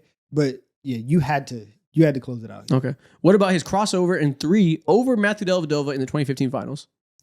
Oh, that's when Delhi was called like the Delhi stopper. I remember that. The Steph stopper. The Steph stopper, Yeah, sent that man to the hospital. yeah. Ice up, go get your IV. Do No, whatever you you're need to do. right. I remember that. Yes, And this was like one of the more defining plays of his first championship. yes. I think it's this one, and then it's when he's just dribbling all over the court against LeBron. Like those are the two peak moments from this. I have to go S tier. I don't know. I can't go S. It's in the finals. It You is. have him. It's not You S have tier. him staring over the can baby go face A. assassin. Nah, this is S tier. I lean towards B, but It was a good shot. I mean, it's over Dellavedova, and it was like, it wasn't like a game clincher or anything like that, but it was a good shot that like part of like, oh yeah, these guys can't guard us. We are better than this depleted Cavs team. I think what makes it feel better is the story behind it and the narrative that was going into this He game. sent him to the hospital. That is very true. He had did. to check You know, in. you got me with A. I was gonna go B. Yeah. What about his no look shot in the All-Star game? The look away no look shot. Aura farming. Yeah, the edits that came out from that. That whole All-Star game, straight aura farmer. Yeah. He suited up, tied his shoes, tied him real tight, and said, I will be on House of Highlights tonight. Yeah, That was his goal and mission for that day. and he hit accomplished. man. It was the Yeah. dominant IG reels. Yeah, this is S tier to me. Is it almost shameless? No, Or- it's 100% shameless. Or, so it is shameless, but is it what we needed? Did he restore the feeling of the All-Star game for that night? Did we need him to aura farm for us to care? Was it aura farming that was necessary for the good of society? You know, you pose great questions here. Smart journalism. Maybe, but I think that like, I don't know, because it's in an all-star game, you have the freedom to aura farm. So I don't think that the competition can necessarily. But bring also, you like to- the level to- of aura farming that he was doing, it could have gone very wrong. Taking turnaround threes. But people do gone that very in the wrong. all-star game all the time.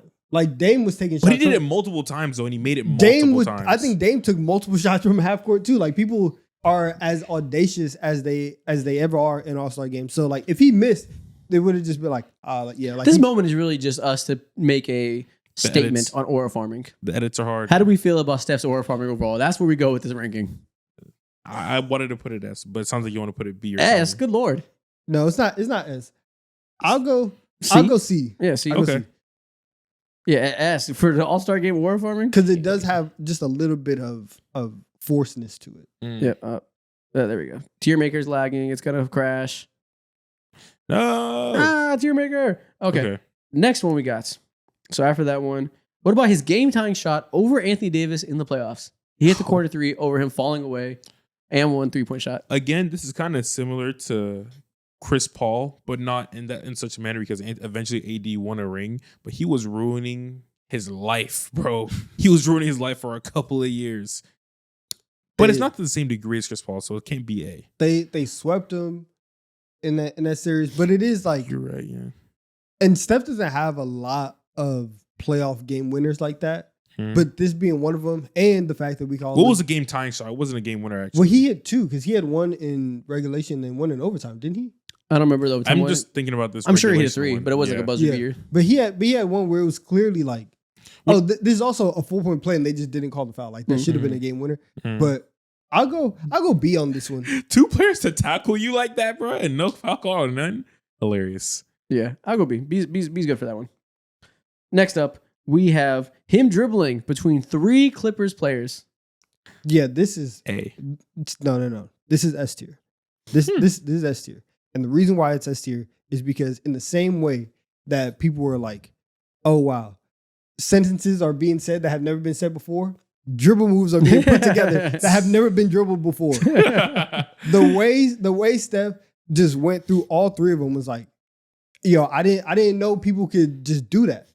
So there was a phase of 2K. Y'all don't understand. Y'all weren't there. Y'all weren't there. This is on SportsCenter every single day. This was one of the top plays for so long. When Steph Curry did this, everybody understood. What we are watching right now is so different. Y'all don't understand, and you're gonna clown. He's like, Kyrie just did that yesterday. Guess who he got it from?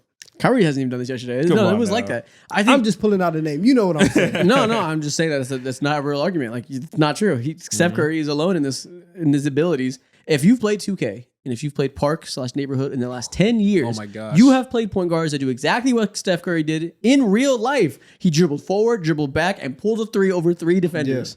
It is a video game thing that people do, and they find annoying in video games because it's unrealistic. And he did it to an NBA team. Okay. To who? Christopher Manipal. Again. Damn it. The Clippers. All right. What about him doing a similar thing, pulling Rudy Gobert on the perimeter and making him look silly dribbling past him? I mean, you know me and you made Rudy Gobert look silly. We're going S tier. Nah, I think at that point it can't be S tier because it wasn't as impressive. Because I've seen everybody do it to Rudy Gobert. I've seen it's a C everybody tier. do it. It's a solid entry into that. Yeah, it's a young Rudy Gobert before he came into his zone too. You're taking advantage of a player like No, him, I mean, bro. so that Rudy Gobert should have been a little bit more spry, a little bit more agile, nimble. He was out here getting turned around. Dude, he did several spins on an NBA court, like a ballerina. Man, see, and that right there, he's Stumbling. taking advantage of someone like Rudy. I don't Bumbling. go for that. I We'll, don't- we'll go see. It's a standard entry, but goes to show how insane Steph's handles were when he were young.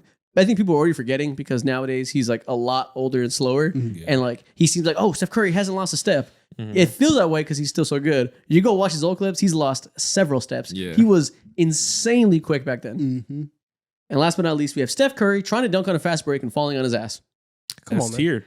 S tier. Like when I think about what Which is one? gonna, Wait, which? Lakers. Oh yeah, that was super embarrassing because he did not only fall on his ass, but he ran to the corner, tried to shoot a 3, and airballed it too. Correct. Super And S tier. when I'm imagining what's going to define Steph Curry in my mind, when I'm an old man and I'm telling my future offspring about this man, I will think about this dunk or what could have been a dunk, Mm-hmm. but what was an embarrassing moment. He's always wanted to be able to boom that bitch, but he's never had that ability. He wants to be LeBron so bad. Yeah, he Let's always say the quiet tries. part out loud. He wanted to be able to tomahawk. And he was like, after he tries, he just knows it's not his range. Yeah, like you look silly. Stop trying. And you know what? He a couple years ago said he's retiring from dunking. He'll never try again because he knows his limitations. LeBron would never retire from dunking. It's also crazy. 6'3" can't dunk. That is kind of wild. Get in the lab. It's kind of wild. This is S tier. Hell yeah. This is one of the plays I'll never forget. Oh my gosh. Is that a perfect tier list that I see? Oh, look what we did. Magic. We did it once again. Round of applause for us. Next thing we're going to do. Clap it up for us. I'm going to name 2 young NBA players. Actually, not young. Let me rephrase that. I'm going to name 2 NBA players. Okay. You tell me which one has a better chance of winning an MVP in the next 5 years. Okay. So 5-year window, who's going to win an MVP first? If anyone will. Victor Wembanyama or Anthony Edwards? Victor Wembanyama. Actually, Victor's team has to be a lot better. This is contingent on how good your team is as well. For sure. But players of that caliber, their team typically gets good as they get good. I'm willing to assume that in 2 years, the Spurs will be really good. yeah, I honestly, because low key, like I know that the Wolves have been to back-to-back conference finals. They are once bozo. they are once again gonna have to rebuild and retool. I feel like The Wolves? yeah, like because Rudy Gobert is getting older. We'll see like how if Julius Randle finishes out his career there. I feel like they're going to be in a similar spot as the Spurs. And at this point, in the next 5 years, I think Wemby's going to be the better player than Ant. So We're doing a lot of discussion. Is it Wemby versus anybody? You should pick Wemby. Yeah, so I'll go Wemby. Yeah. I think the only opportunity that someone like Anthony Edwards has is like literally this year. Yeah. After that, he still obviously has opportunities because like who knows with injuries or whatever. Maybe like when it comes to the injury standpoint, that should be like heavily considered too because I'm not gonna say Wemby's injury prone at all, but he went from playing 70 games, cool, to like missing half the season for like something freakish off the court that happened or whatever. Well, he's literally not injury prone. It's a blood clot. It's not injury prone at all. There's no reason to call him injury prone. If Anthony Edwards is not winning it this next upcoming year, I think it's gonna go to Wemby. Okay, I agree. Paolo Banchero versus Cade Cunningham. Let's go with Cade Cunningham. I think Paolo has the build, but he still has to get to a step that I think Cade got to last year, where Cade felt like he could control the game a little bit more than Paolo could, and I don't know. I think I will go Cade. Neither one of them are good enough to win an MVP anytime soon. Yeah, but But which one's more likely to become a top 5 player that can actually win an MVP is the question. I think Paulo's team is better, and it will help like propel him and onto like the stage and category. You say that, but like that offense is disgusting. Desmond Bane is there now. Desmond Bane is Desmond Bane.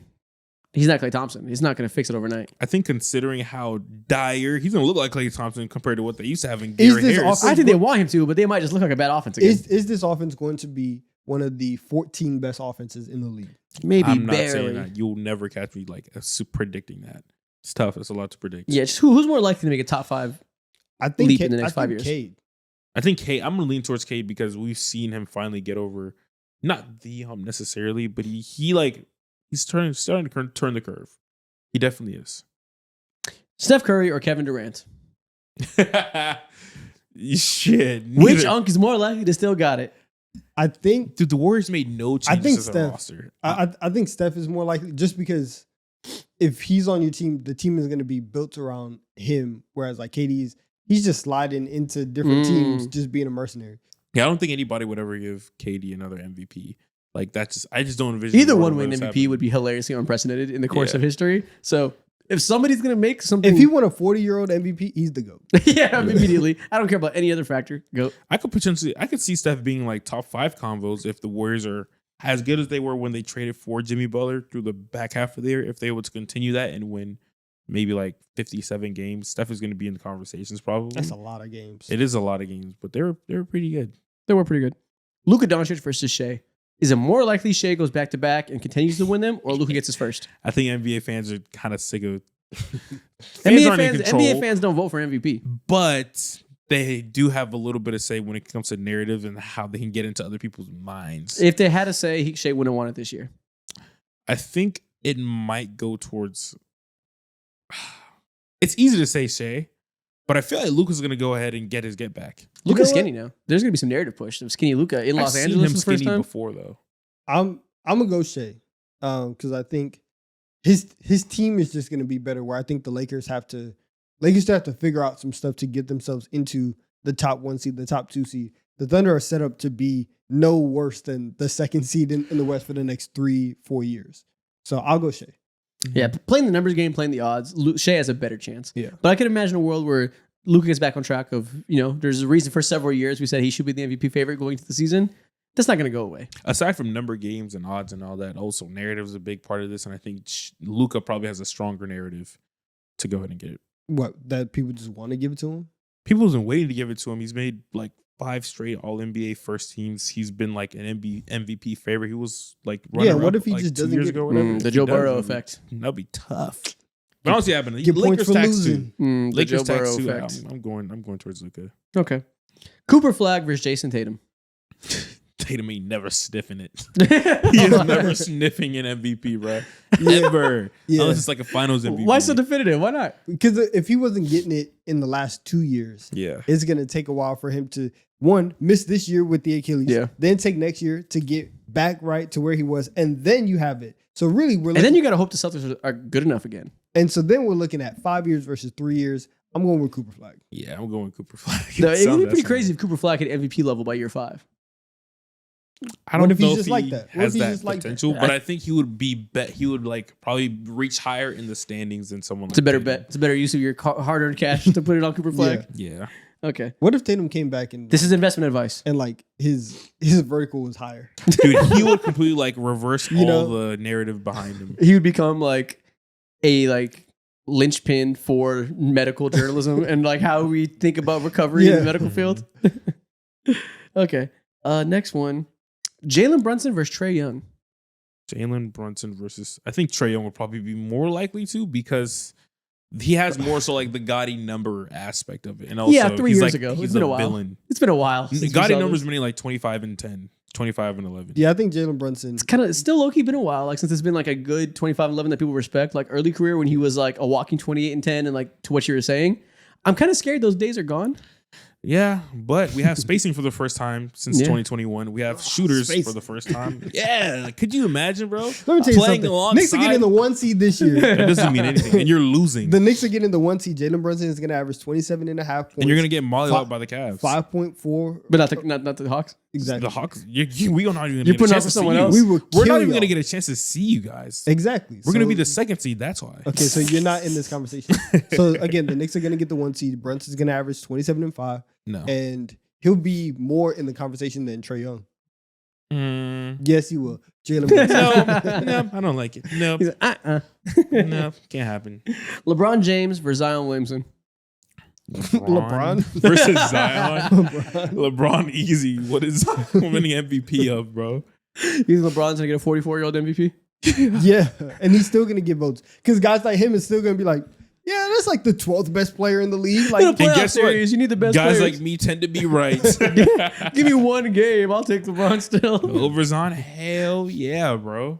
yeah, Hell yeah. if you give me that one game, it's in the play-in. Like that's where they're going to be at. And guess what? For Zion, he was right there too until he went ahead and pulled his hamstring. Doesn't matter to you that in 5 years LeBron will not be in the league and Zion will. Will Zion be in the league in 5 years? Oh, maybe not. I don't know. I don't know. I going mean, LeBron. that's fair. Like, I'm going LeBron. I gotta allow it. Yeah. We gotta let it play. I don't know. All right, well there we go. Sustained. So stay. Next thing we're gonna do, the last thing we're gonna do, we are gonna do a blind ranking, and we're gonna go over to hoopgoat.com, and we are gonna put these players into a blind pyramid. I've done this before. Been a little while. We got one player in tier 1, 2 in tier 2, and so forth in 4 tiers. First player up, we got Derek Lively. I'm assuming this is. I mean, I don't think we'll feel bad if we go Derek Lively tier 4.